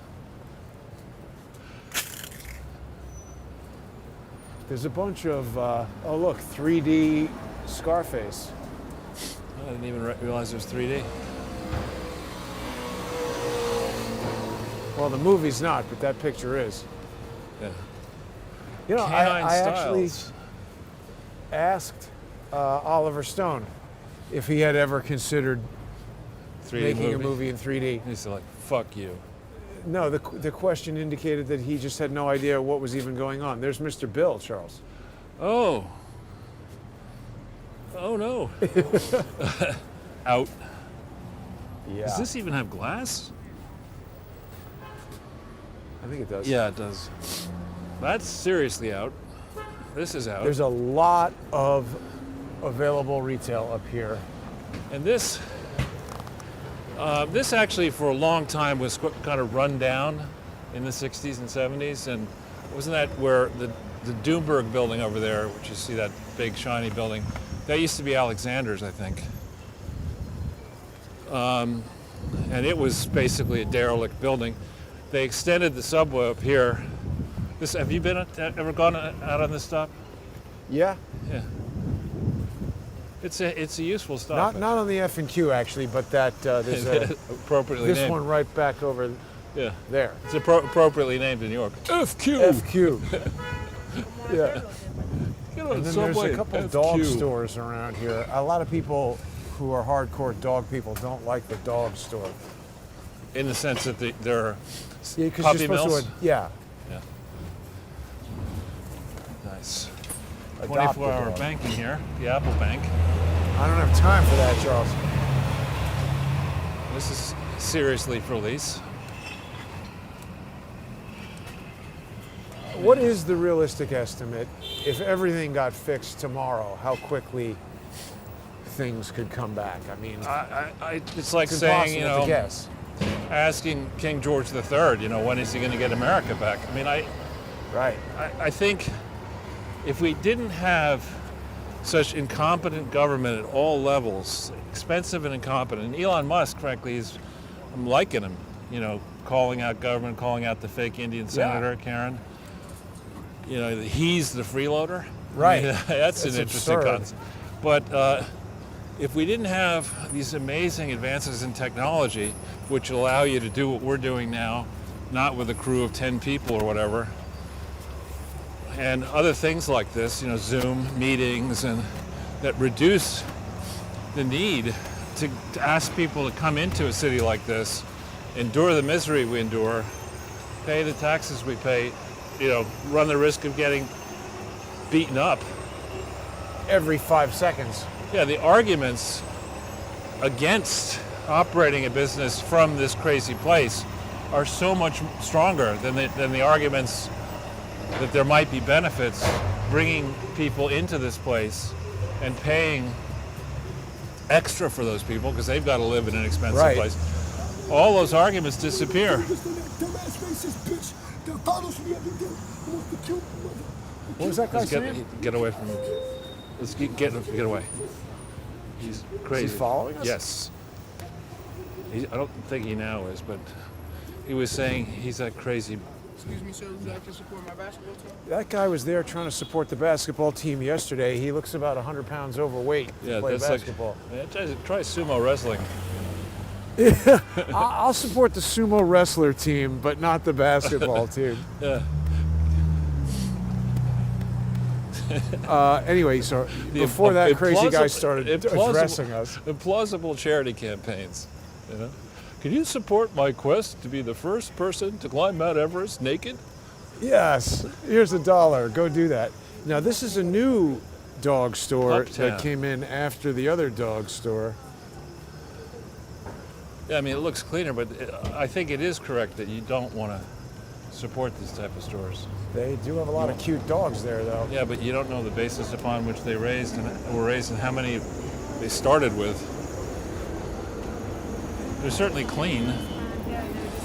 Yeah, I mean, I guess you got to adopt a dog from the Stray. pound or whatever. Yeah, that guy was on a tear. I just wanted to make sure he was whipping himself into a frenzy, saying, those racist people who've been following me and bothering my mother. I couldn't even hear what he Yeah, was that's saying. why I was saying, get away. Because He was just obviously looking wacky. He was looking for an excuse to start getting more and more agitated and engage in a conversation. And here's a store I just loathe. Sephora? Bloomingdale's. No, Sephora I don't mind, but What's wrong with Bloomingdale's? you walk in and you can't get out. It's like a roach motel. Or a Vegas casino. They make it on purpose, so you've got to go run this gauntlet to get out of the place. Wait, here's another line. Is that a COVID COVID testing, test? of course it is. Wow, it's really almost unbelievable. It's actually, Jason, it's a stupid test. It is a stupid test. Do I you just want a think- COVID test? No, you don't. You're stupid. You really think we know what we're doing here? If we were doing important work, I mean, when I was a kid, my mother would explain to me that when the seasons changed, you want to be careful. I mean, from cold to hot, and vice versa. You want to be careful, particularly when you Don't go from stand outside in the Right. cold. Right. And here are these people who are, they're standing in line to get a COVID test from a truck on the side of the street with garbage everywhere. I bet you there isn't a doctor connected to this thing. And you get your COVID test and you get your fake Louis Vuitton luggage, and then you can get a hat to go with it and a hot dog. Unless you get your Christmas shopping done. I mean, look, you got garbage bags inside the truck.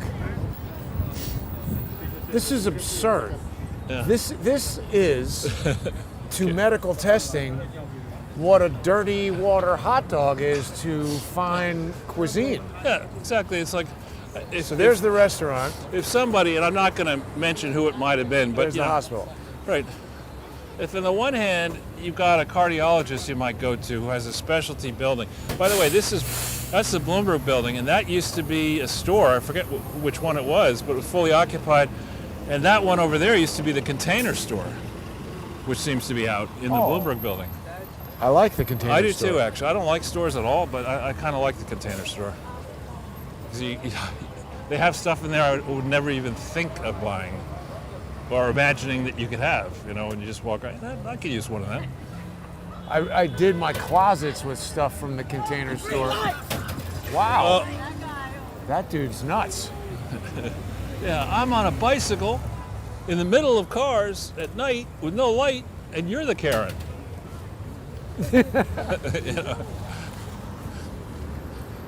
But seriously, this used to be 100% rented, and look at this. This is empty. I know.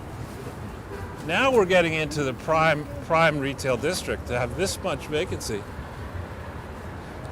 One of the things I will say about Doomberg is when they were having conferences in there, they really organized them well, particularly when he was mayor and not running it again. But now he's just joined the cult of climate change and the cult of anti-Trumpism and the cult of raise everybody's taxes and spend more on unregulated globalism. So now I find Bloomberg television unwatchable. I mean, What about economic climate change, Charles? Yeah, I mean, it used to be that they were the people you go to who get into the detail more than the surface level CNBC and other people. Kramer. And Kramer. He's out of his mind. He is completely out of his mind. He's one of these guys who in the moment sounds credible, but then when you write down what he said, sometimes he has insights that make sense. He's an insider. He will learn what's really going on before I might know it. But then when he starts making recommendations, gets up there and says, all bad. They're horrible. That the government has a right to Leave force your money in Lehman Brothers. I saw him on... at Bear Stearns too, to force you Bear to Stearns, obey. What is he talking about? Why is he even allowed to do that? Well, they have disclaimers now. They've had it for some time, and it shows the opinions expressed on Jim Cramer show are those of Jim Cramer's and not of CNBC. They don't go so far as to say, please don't do Don't whatever sue us. he suggests, or worse, we highly recommend, based on a statistical analysis of his recommendations and subsequent events, that you do the exact opposite of what this guy does, which is why he's so valuable to us. I mean, There's some more stuff out of this. so all these stores are out, but you got Taco Bell there and that weird commercial I was telling you about. Right. You got Starbucks in the process of being unionized, I think. Is that right? Yeah. I think they'll just fire everybody and use a machine to deliver the coffee. It's the What was that coffee. guy just doing? I don't know. That coffee's better than sulfuric acid, but not much. I mean, have you had the Starbucks coffee? It's don't really really drink coffee. horrible. You don't like coffee? It gives me heartburn. Oh, okay. Well, definitely the Starbucks coffee would be something you have to stay away from.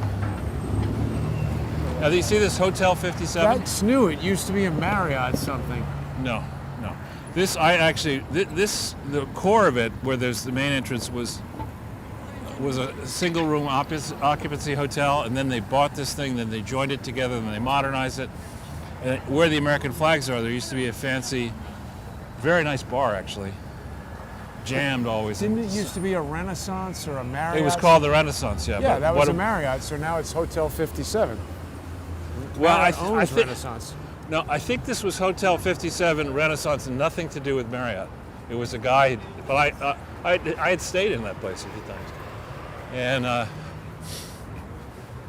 and this is Fitzpatrick's over here,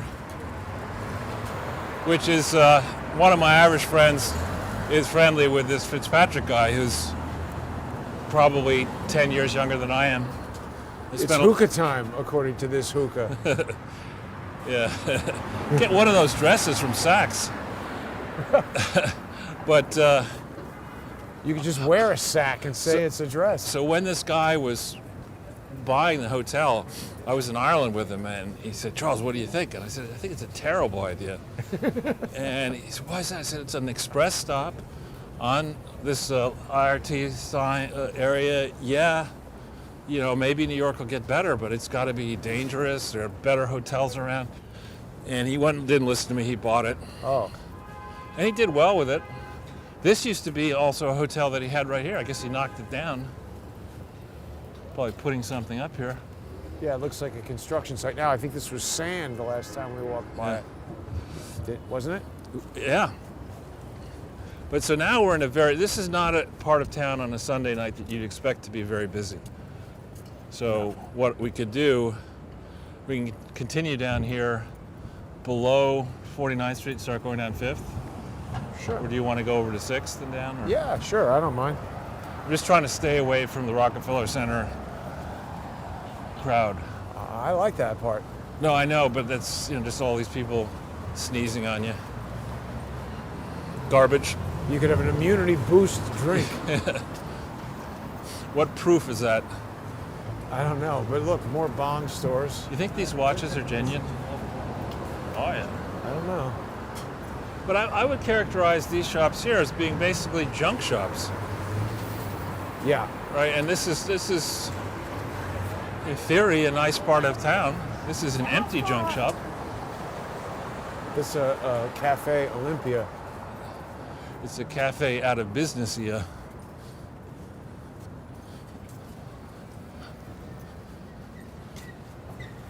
I mean, this kind of a shop, how does this stay in business? What's distinctive about this place that you can't get anything there for less on Amazon? I think the idea is if your suitcase exploded and you need to go back to wherever you're going, you go into one of those places. In the days when people traveled. I think it's crazy for Joe Biden, and I heard somebody else make almost the same exact speech, which always makes me feel like, okay, so this is something somebody wrote down and now they're just parroting a million times about how it's going to be a winter of death and infection. Like, wait a minute. You know how to now. sell. Right. How is that making anybody feel better? Yeah. Hey, What'd you- Lassie. Did you see the poll result that apparently the Biden standing among young voters has dropped in a short period of time by 50 percentage points? 5-0, not 50%. So where Dropped by 50. from let's call it 61% positive before, now 11. Is it? Yeah, it's like, That's still too high. and AOC is out there dissing him and saying, look at this place is gone, the Turkish place. Well, because I think the lira collapsed, and so they had to go. Jean Paul, the hair salon, that's gone. Unisex. But Dunkin' Donuts is here. Didn't they change it to Dunkin', I thought? Well, they did, but they haven't really. Again, it's one of the most anomalous corporate rebrandings I'm aware of. That's right. Yeah. Take a business. I love this building. The Citibank building. Don't The old. like Citicorp, but I like the building. Yeah, there used to be a decent burger joint there, like Hills. What's it called? Hillstone or something? In there? Yeah. The thing that I know that is interesting about that building is the giant sphere that keeps it from tipping over. All right. There's like a weight in it or something. Right? Yeah. I remember when there were townhouses in here and they were all knocked down to put up the building. Really? Yeah. Because I'm old. And as my dad likes to say, he remembers things that he thinks are true, but he's not sure they are. And he can't remember things that he knows are true, but he should be able to remember. But that's what happens when you get into the advanced CRS department. Exactly. And he's a trooper. 95 plus. I do believe in the original Christopher Reeve Superman movies. Maybe it was number 3 where Richard Pryor is the villain, but the guy who Richard Pryor teams up with, I think, like lives on top of that building and has a ski slope. I'm pretty sure on that building there. I think that was. I haven't seen that particular Superman movie as many times as I have Superman 2, but I think that did happen.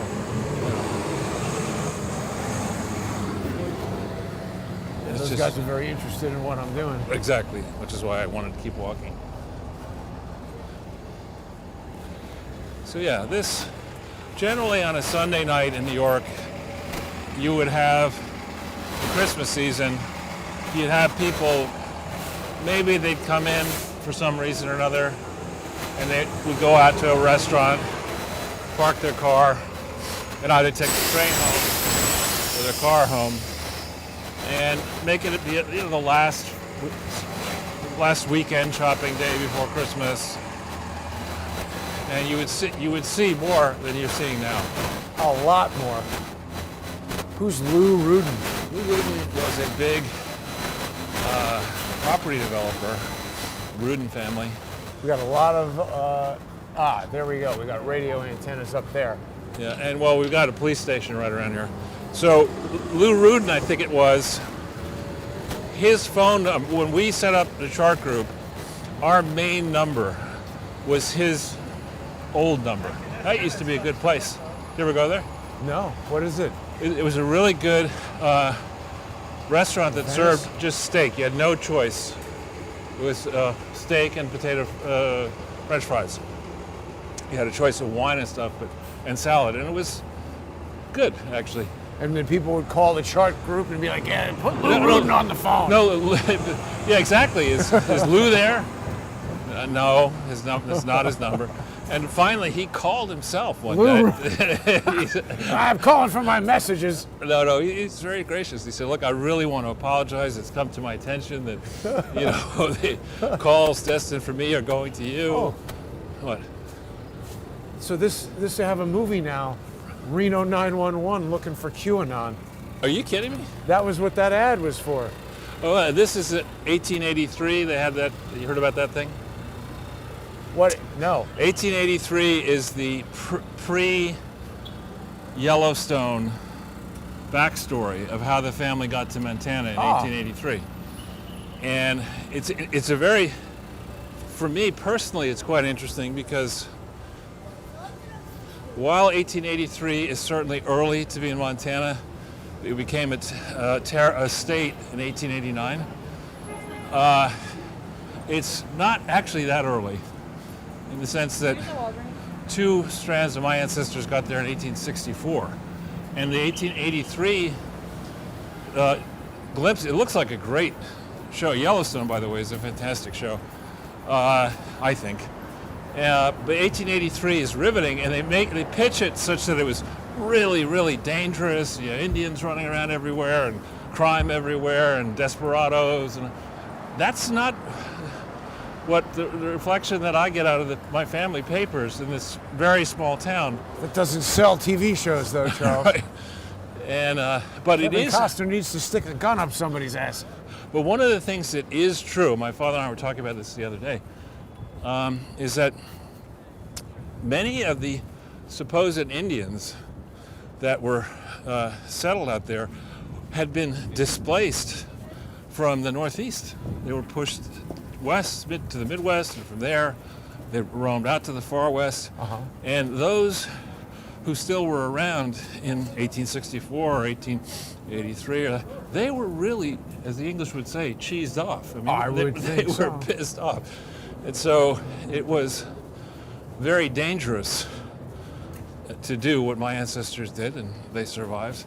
But what various and sundry recollections that I've read about explain is that the settlers had great reverence for the Native Americans. In fact, Charlie Russell, who is one of America's... Not related to Nipsey.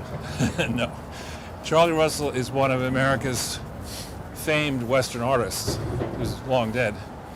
And he if you just Google Charles, I think M. Russell, or Charlie Russell, there's a museum in Great Falls, Montana. You can see his artwork. Oh yeah, you've spoken to me about this guy before. Right, that's because for a time, he lived next door to my great-grandfather in Great Falls, and was friendly with my grandmother. I mean, he would give, he's famous for this, he would give wax casts of his sculptures to friends, and he gave such a cast to my, I guess, great-grandparents, and the descendants then took and had several bronze sculptures made off that cast. So that's Wow. an old-fashioned NFT. Exactly. Two copies, I think. My dad has one. It's Pigan, Pagan Indian Woman. It's quite interesting, actually. That is. And just to close the loop, what happened to Lou Deegan or whatever his name Lou is? Rudin? Lou Rudin. He's still dead. But he called the office and said, Oh, I'm he was just sorry." very nice. He just said, I want to apologize. This must have been a pain for you. We'll make sure that our group understands that my new number is this. He was very gracious. That's funny.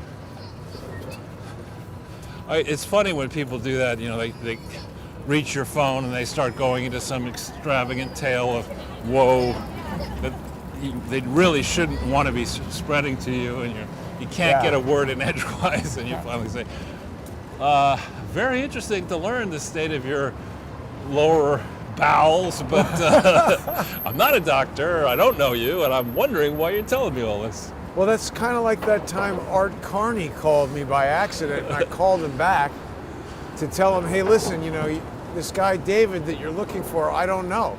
It's like, oh, well, tell David that I'm going to be at the... It's like, wait, Mr. Carney. How did you know it was... Because he said he saw Carney? He left a message. This was back in the day when you had an answering machine. Ah. And I just came home and there was a message on the answering machine. Hello, this is Art Carney looking for Dave.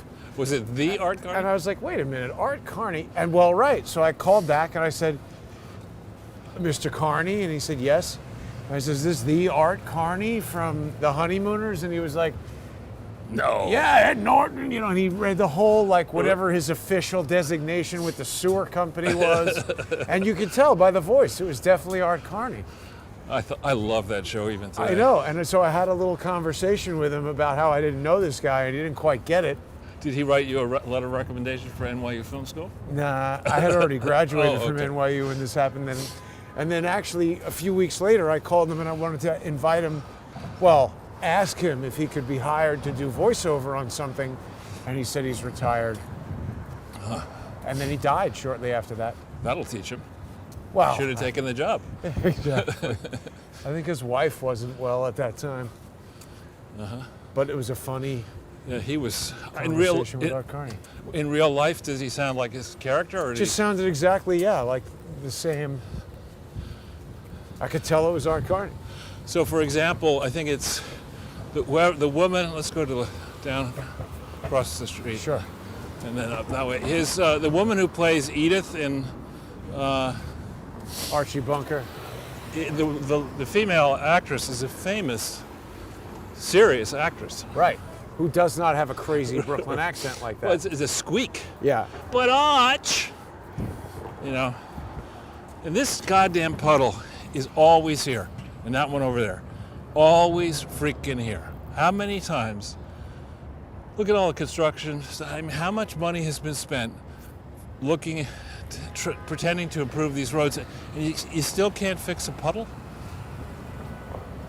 They're You know? going to build it back better. That's the J.P. Morgan temple that's being erected there.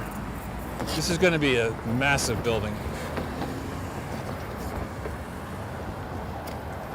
And of course, when that goes up, other buildings will come down and they'll totally redo this core area.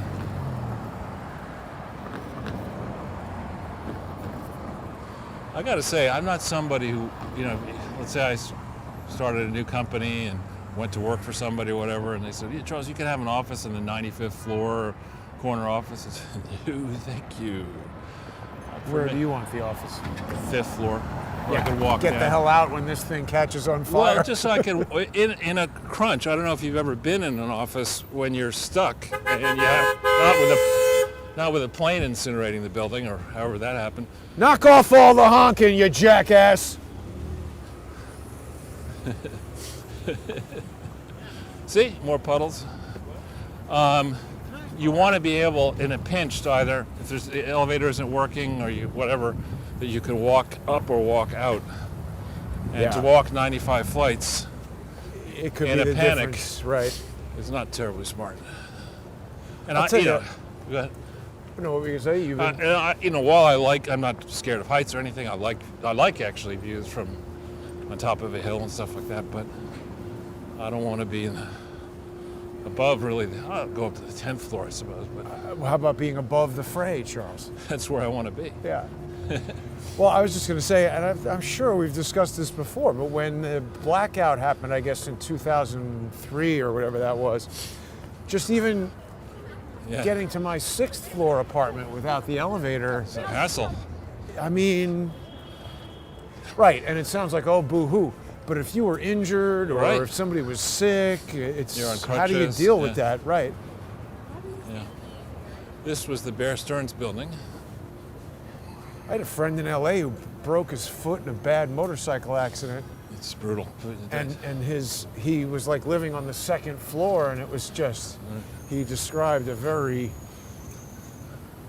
unpleasant couple of months. You got to be careful. I mean, you have a fracture in your foot is. This guy destroyed his ankle. You got to be careful and not do motorcycle stunts, I think, is the... Stunts he was doing? I mean, it was some kind of crazy motorcycle stuff this guy was involved in that just like destroyed his foot. Yeah. Not a Karen. Oh, come on. This is the same moron who was on here before? It is. This guy's just doing nothing but honking. All right. So now we'll go down 5th. We'll see what's left there. We're at 2 hours, Charles, so I have a feeling that these additional steps, I'm going to tempt fate. And do what? Well, these additional steps seem to be helping avoid some of the radio interference. Good. I'm not going to talk about what I did, All right. but there's constantly people trying to screw me up, and by extension, screw us up. I don't like that. So I have to be, it's a constant Have to be- fight. Want to stop in Connolly's Pub? Nah. Irish pubs were fun in Ireland. No smoking in them anymore in Ireland. Well, I actually prefer that, but pub goers will probably be mad at me for saying that. I will say that the pubs have done a good job of keeping these kind of outdoor things heated and open. And Right. although even now we see there's not a lot of people in that one. Well, you can, Oh, good news, Charles. McRib returns. right. Right next to McGarbage. How does that guy have a cell phone how can a homeless person get a cell phone? Don't you need an address for the bill? Jason, you're asking all kinds of sensible questions. It's a world gone mad. Yeah. Well, all right. So I think we've covered a lot, but we still have quite a distance to walk. Let's see if we have any chat comments. Perhaps we can. We got Fifth Avenue to look at here too. Pam says Irish pub. Yes. They were fun in the old days in Ireland. I've never been to Ireland. I don't think it's a fit. It's, Oh, look, they're already selling New Year's Eve decorations or whatever. It's a nice balloon I mean, for a kid. this is just a shame. You have empty stores, and you have, this really is deplorable. Yeah, it's the devolution of New York City. I think all these stolen wares guys would be in a better business if they would. Look at this, Charles. Everybody is sitting in the bleachers watching nothing. They'd have a better business if they rented a COVID-19 truck. Well, I'm sure we'll come to one of them. Let's go on the right-hand side Sure. here, just 'cause we're going directly into traffic. Let's see what else everybody says. Gary is thanking us for this live stream today. You're welcome, Gary. I hope you're enjoying Yeah.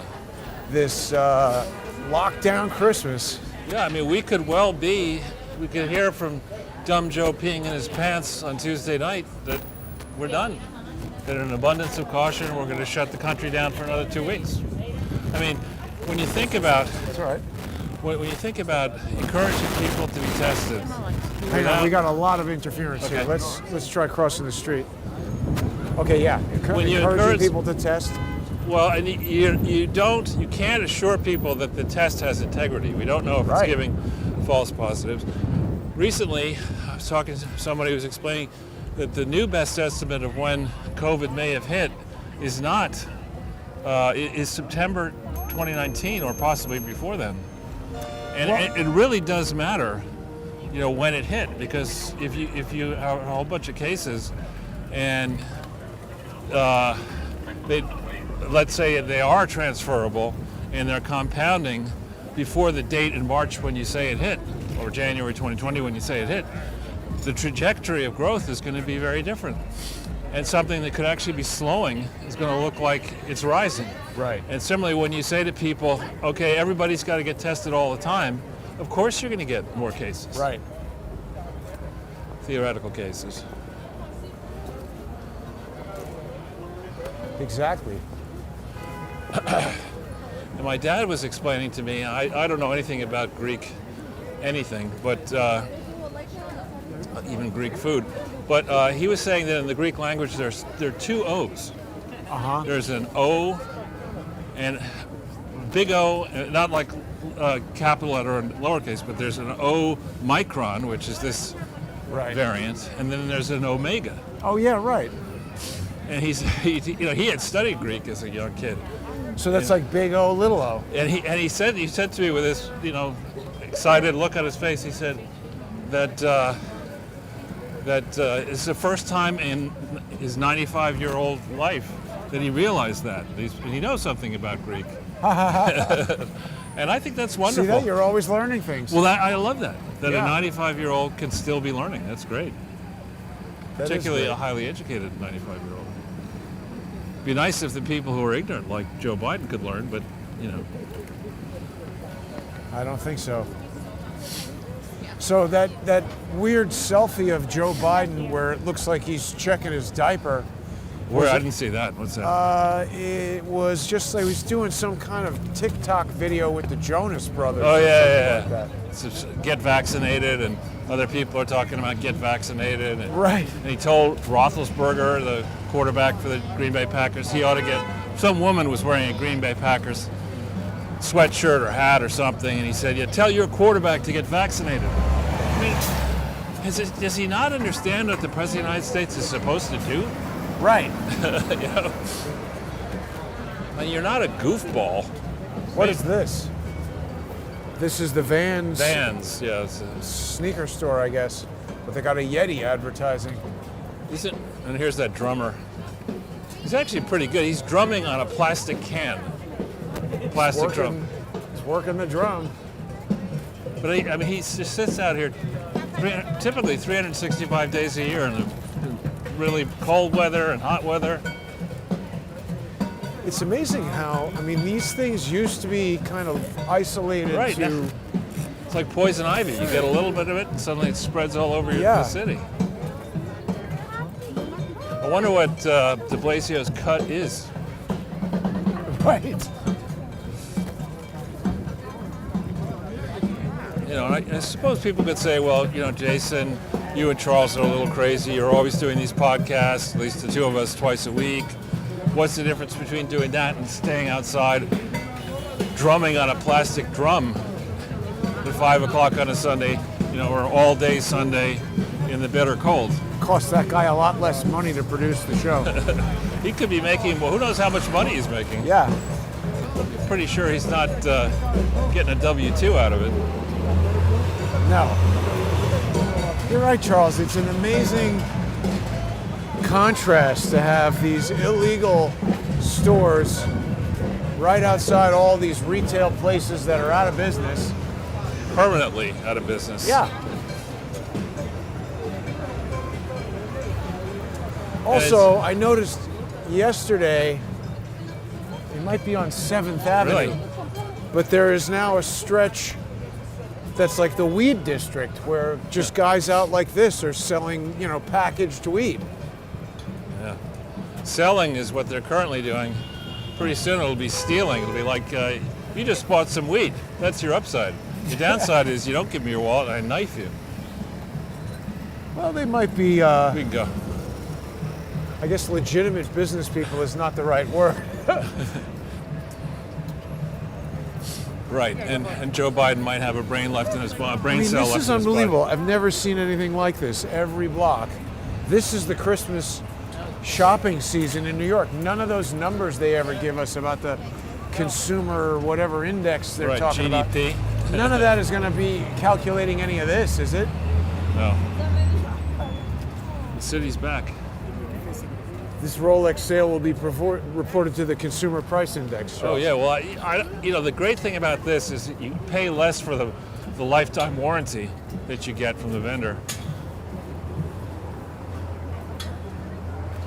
It's just amazing. Yeah, it's theft, you know. I mean, look. Somebody creates a brand, creates a product that creates demand, and then these places come in and rip it off. I believe the technical term is a-hole. Yeah. And shame on, to actually operate a business in the city, you have to have a license. And that costs money, and you got to renew it every year. And that we get de Blasio with his boneheaded comments. Thank God he's nearly gone. Yeah. Thank God he's almost out the door. But wait a minute, though. Doesn't that send a message to people who are doing the right thing, starting a business, paying the city for all the whatever license you need, and the message registering with the thing, and then these people are out there not even paying taxes? Yeah, the message is fuck all that. You're Right. an idiot. De-incentivizing honest business. There's so many incentives for crime right now. Right. Crime pays. It's the new model. It's paying. So here we have the New York Public Library across the street. Store for lease right here. Smells like somebody's Shake Shack. Oh no, just Chipotle. Chipotle, yeah. Doesn't really smell that. I mean, I'm no expert on restaurants, but you wouldn't want the exhaust from a restaurant to smell bad as you entered the restaurant, unless we're being programmed to shopping for a new space. Nope. Well, let's gauge the density of the crowd in Bryant Park, because that's a big Christmas spot as well. All right, we'll go through there. It's where I saw the Dersh. Right. Yeah, that guy.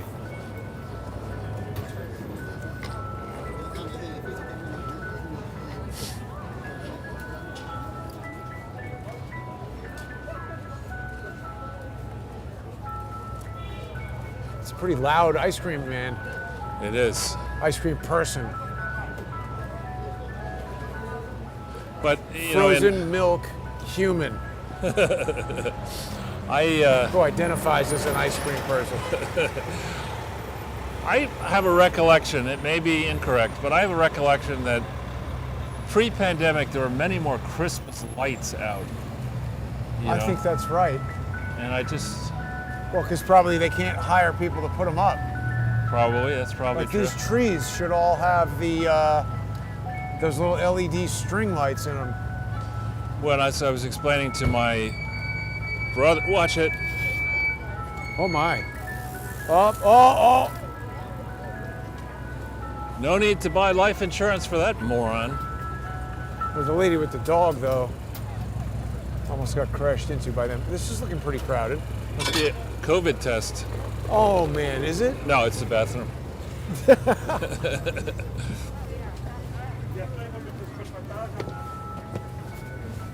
Again, these type of stores, I don't get them. I kind of like these things. I mean, You look at them and they sort of look interesting, and then you go inside, and then after a while, everything looks the same. Then you get to the restaurants. well, that's what I mean. Like forgetting like hot chocolate and stuff. I like these things. Oh look, Max. Speaking of chocolate, that's the chocolate thing. So this is bustling. It is. There's a skating rink down here. That's a good sign. Yeah, this is the level of crowd I would have expected. It's a good sign if there's people with shopping bags, Right. which I see some, but This is kind of cool stuff. Little art things.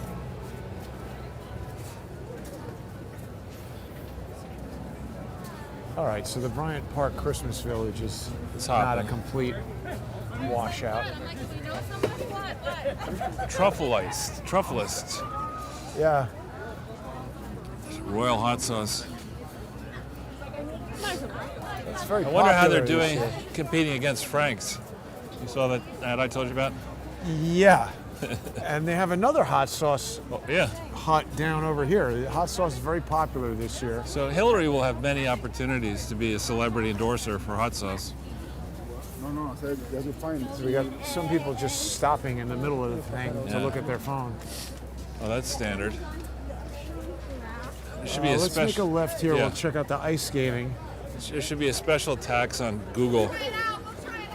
Well, I'll tell you Google what, Maps. actually, Charles, it's not as crowded as normal, but not as empty comparatively as Times Square. Yeah, I mean this is. I mean it's cold enough to ice skate. Are there a lot of people? It could be. Doesn't look like that many people at all. The ice skating. Zamboni is out. Oh. Is it? Why? There's nobody. Oh, yeah, it is.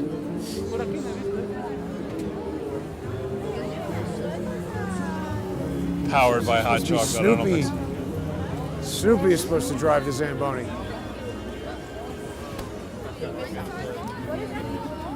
Well, all right. No ice skating during the Zamboni moments. They should make it a crime. This stuff of people walking down the street looking at their phone. Look at their phone and not. I'd be in jail if that was the case. Yeah, well, sorry. That's all right. I'd visit you. Oh, yeah, waffles and dinghies. That's racist. I've seen it around. Well, how is it racist? I won't explain. All right.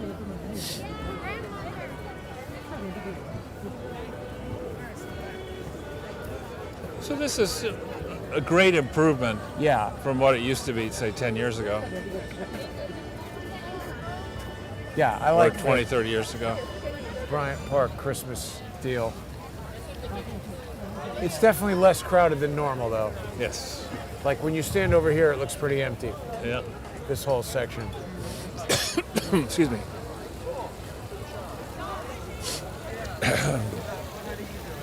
Now, It's sort of an audit, Charles. from memory, there's a place in here around 37th or 8th Street where you get hit. Let's on try six. it with this new method. Okay. Let's stay on this side of the street, and, Sure. and we'll go down the steps here, but we could go by Krispy Kreme donut shop and see how busy it is. Okay. Here's the hot sauce place I was Hell's talking Kitchen about. hot sauce. Yeah, we talked about that. Got a polar lounge. We haven't had a polar vortex, so that's good. Yet. Right.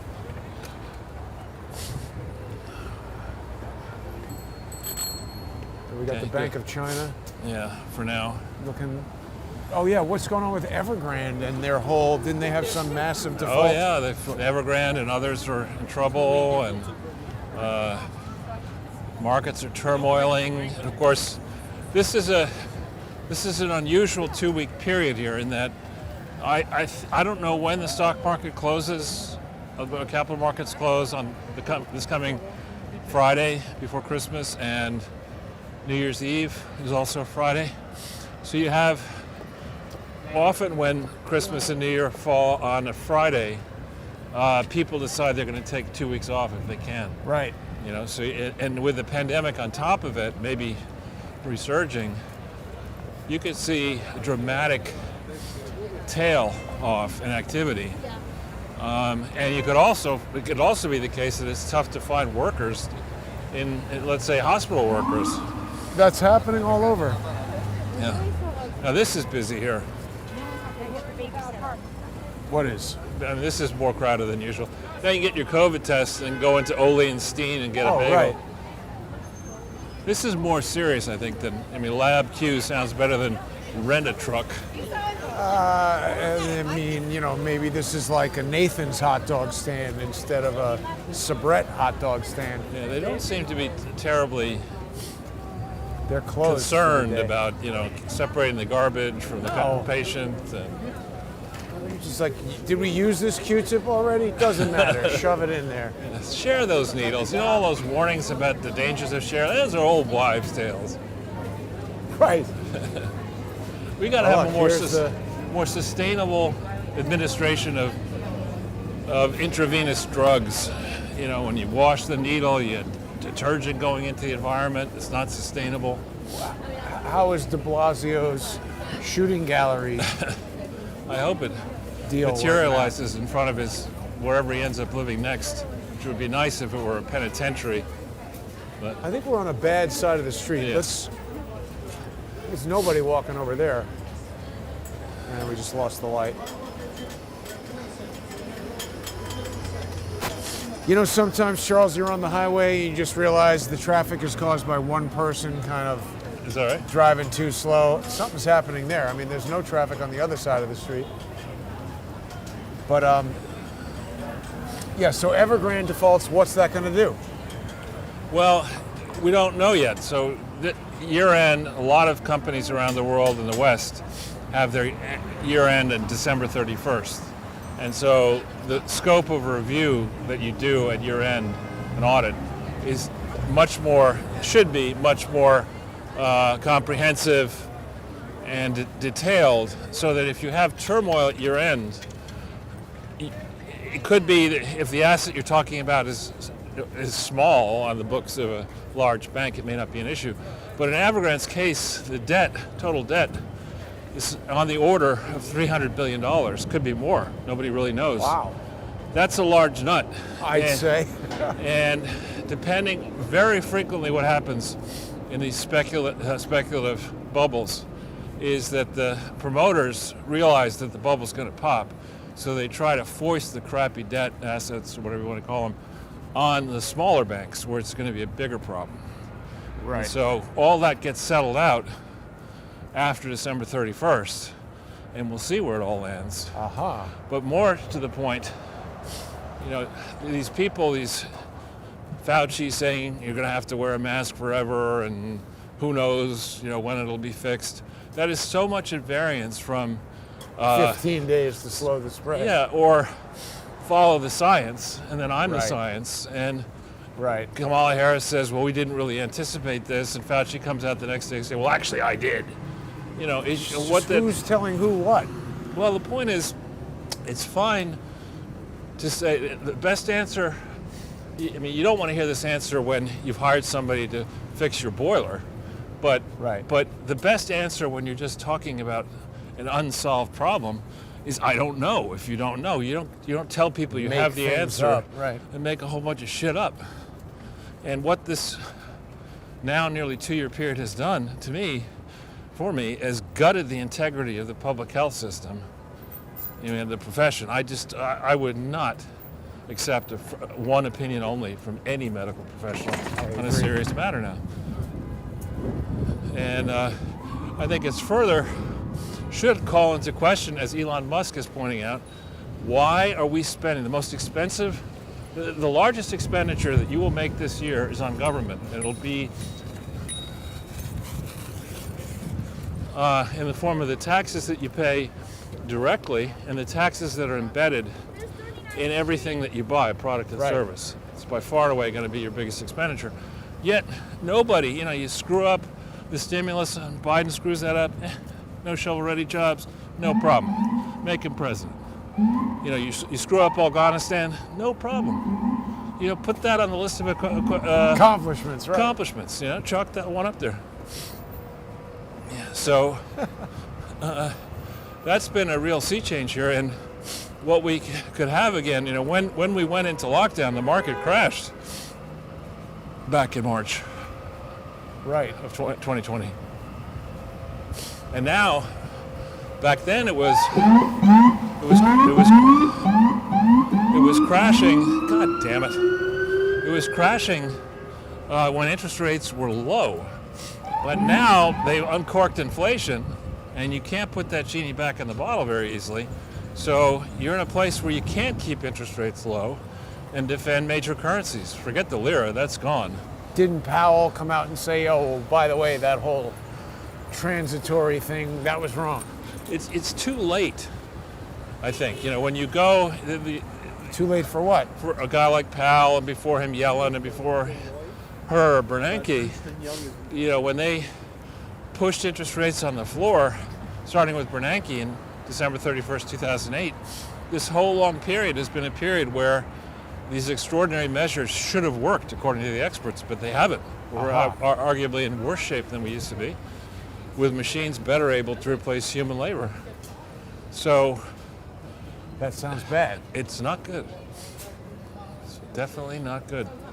And then I started to talk about double DOC, Right. dumbass, whatever. Distributed organized crime. Right, but the AOC is in a tweet storm Oh, with about what? saying that, you know, against Manchin, it's outrageous that one senator can obstruct the will of whatever Why it is is. he able to do that? Because all Republicans are against it too, and it's not just one senator. She's saying he's basically a disloyal Democrat, and he's obstructing Biden's agenda, and he It's should just. probably not good for West Virginia in some way. Well, yeah, it's horrible for West Virginia, and she's Well, an so idiot. then that's what he's doing. But she's basically threatening, like Hawk Newsom. She's saying, you know, we're just going to find ways around this. We're going to do it anyway.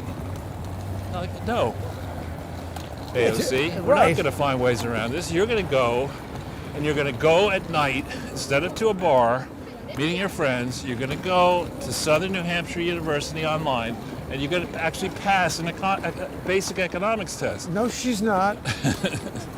All right. Well, until she does, I don't care what she says. I think even if she did that, I would still not care what she says. More stuff out of business. But the only thing in the good news department is that the average person in America is really, until recently, not all that concerned about economics and politics. But as we see these morons burn the country down, it's trying to save our democracy. You see Hillary Clinton surface, and Bill Clinton saying recently that Hillary was the best qualified person to be president in the history of America or something like that. What? I mean, Bill, were you ever president? Yeah, exactly. I think he was, wasn't he? Kind of.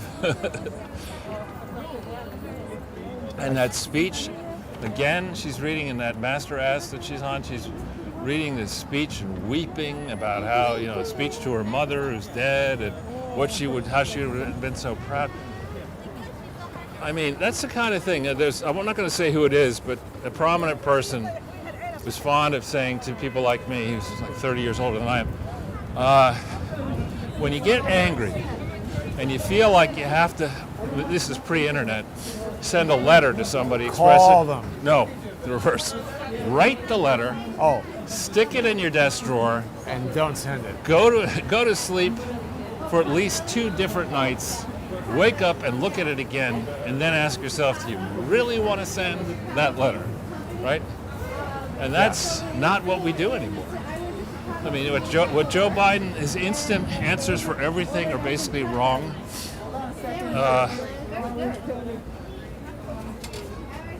We've got a whole passel of kids, I think. Jackie, where's Jackie? Just make an end run around them.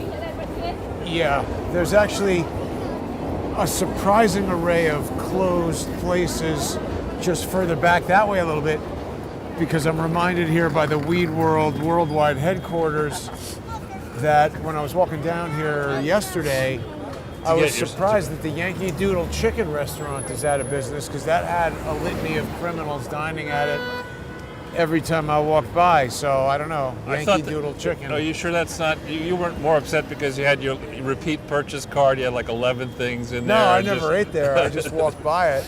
Yeah, I know you wouldn't have. Even I wouldn't eat there. Yeah. But it was crowded. I was surprised that it had closed. Weed World's not Not that hopping. crowded in Weed World. Maybe you need a Vax pass to get in there. to buy the weed. Burger King, Jason. Nah. Chick King. Who buys chicken at a Burger King? I don't know. I Right? guess- It's like buying, I don't know, going into your favorite neighborhood bar and, can I have a kombucha, please? We are getting close to the end of All right. today's, right? I mean, we're almost Sure. at the end of the walk. Anything else we wanted to talk about, Charles? Well, I think you want to dare navigating the front of Penn Station, and then when we finish that, we'll cut it off. yeah. And then at least we'll have a record of our assassination. That Dali market is closed. Yeah. That's been there forever. Wow, that dude is somehow intimidating those people with the baby. Yeah, these are these link stations I told you about. One of the dumbest ideas ever. It just attracts homeless people to hang around there and play loud music. Yeah, I mean, why put it here? I mean, if you're going to put such a station, have security.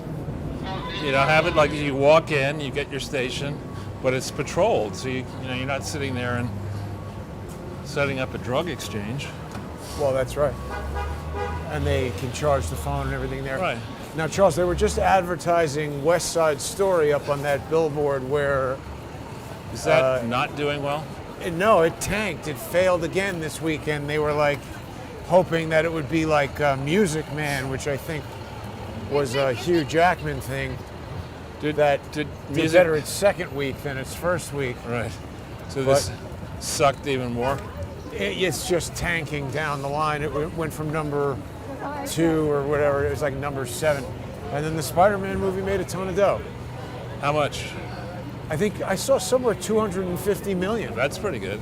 Yeah, I mean, that's like a legit, I think it broke all opening weekend records is what they were saying. A&H? Oh, no, sorry. A&H Deli's out too. Danny and Kathy. Those What delis, is? A&H Deli. Oh, yeah? Those type of delis next to Penn Station with all the people, Right. commuting and going to their office. It's amazing to me that That it would go out, Yeah. right. It's And also, they've been there forever. it's also amazing to me that the Hotel Pennsylvania has not been redone. Right? I mean, Well, it's been done up a few different times. I think it's crappy inside there. Knock That's it the down. hotel that Frank Olson fell out of. Frank Olson, Yeah. who's he?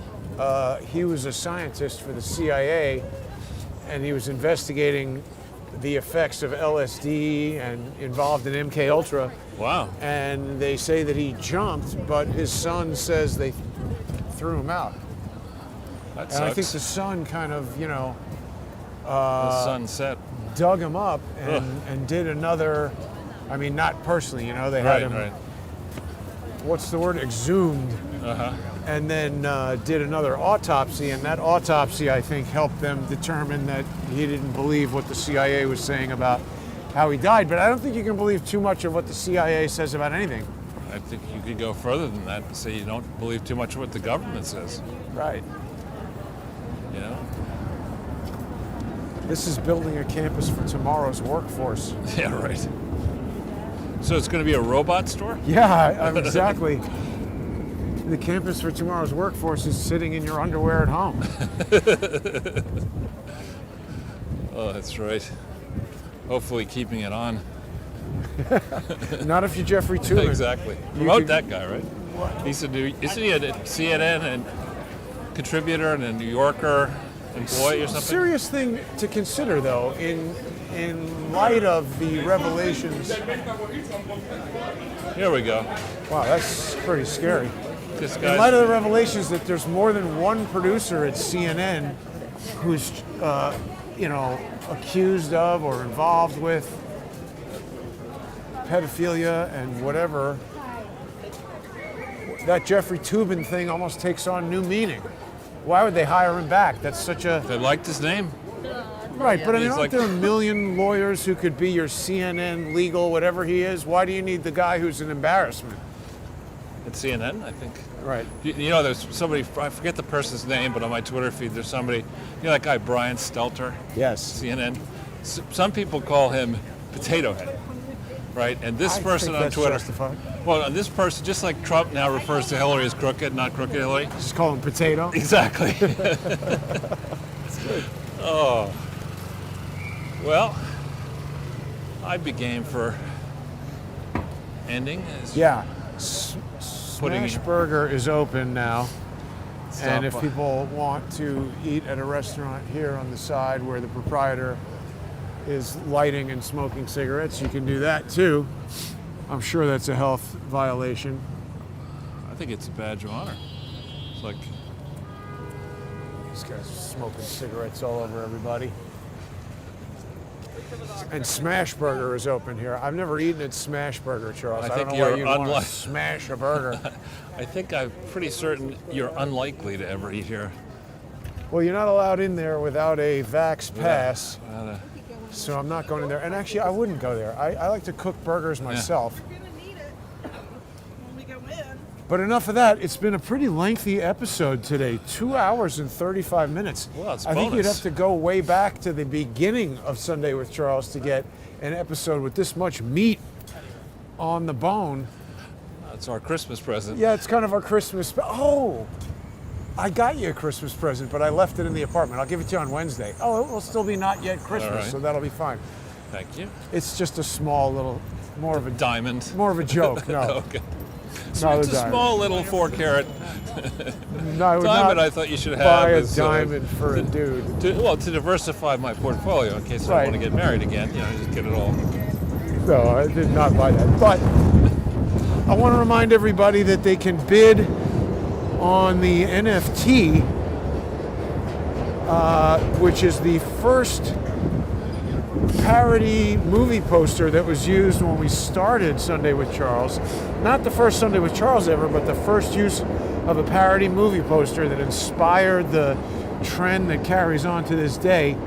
People can bid on it for the next 3 days. It inspired a new art form. New art form, exactly. And people can go over to OpenSea.io and bid on that. The link is also in my Twitter feed on Twitter at CS The Truth. And people can, of course, sponsor the show on subscribestar.com/crowdsourcethetruth or patreon.com/crowdsourcethetruth. Thanks for sticking with us to the end here, everybody. And if you don't tune in for the next several days, have a Merry Christmas, and I'll see everybody tomorrow.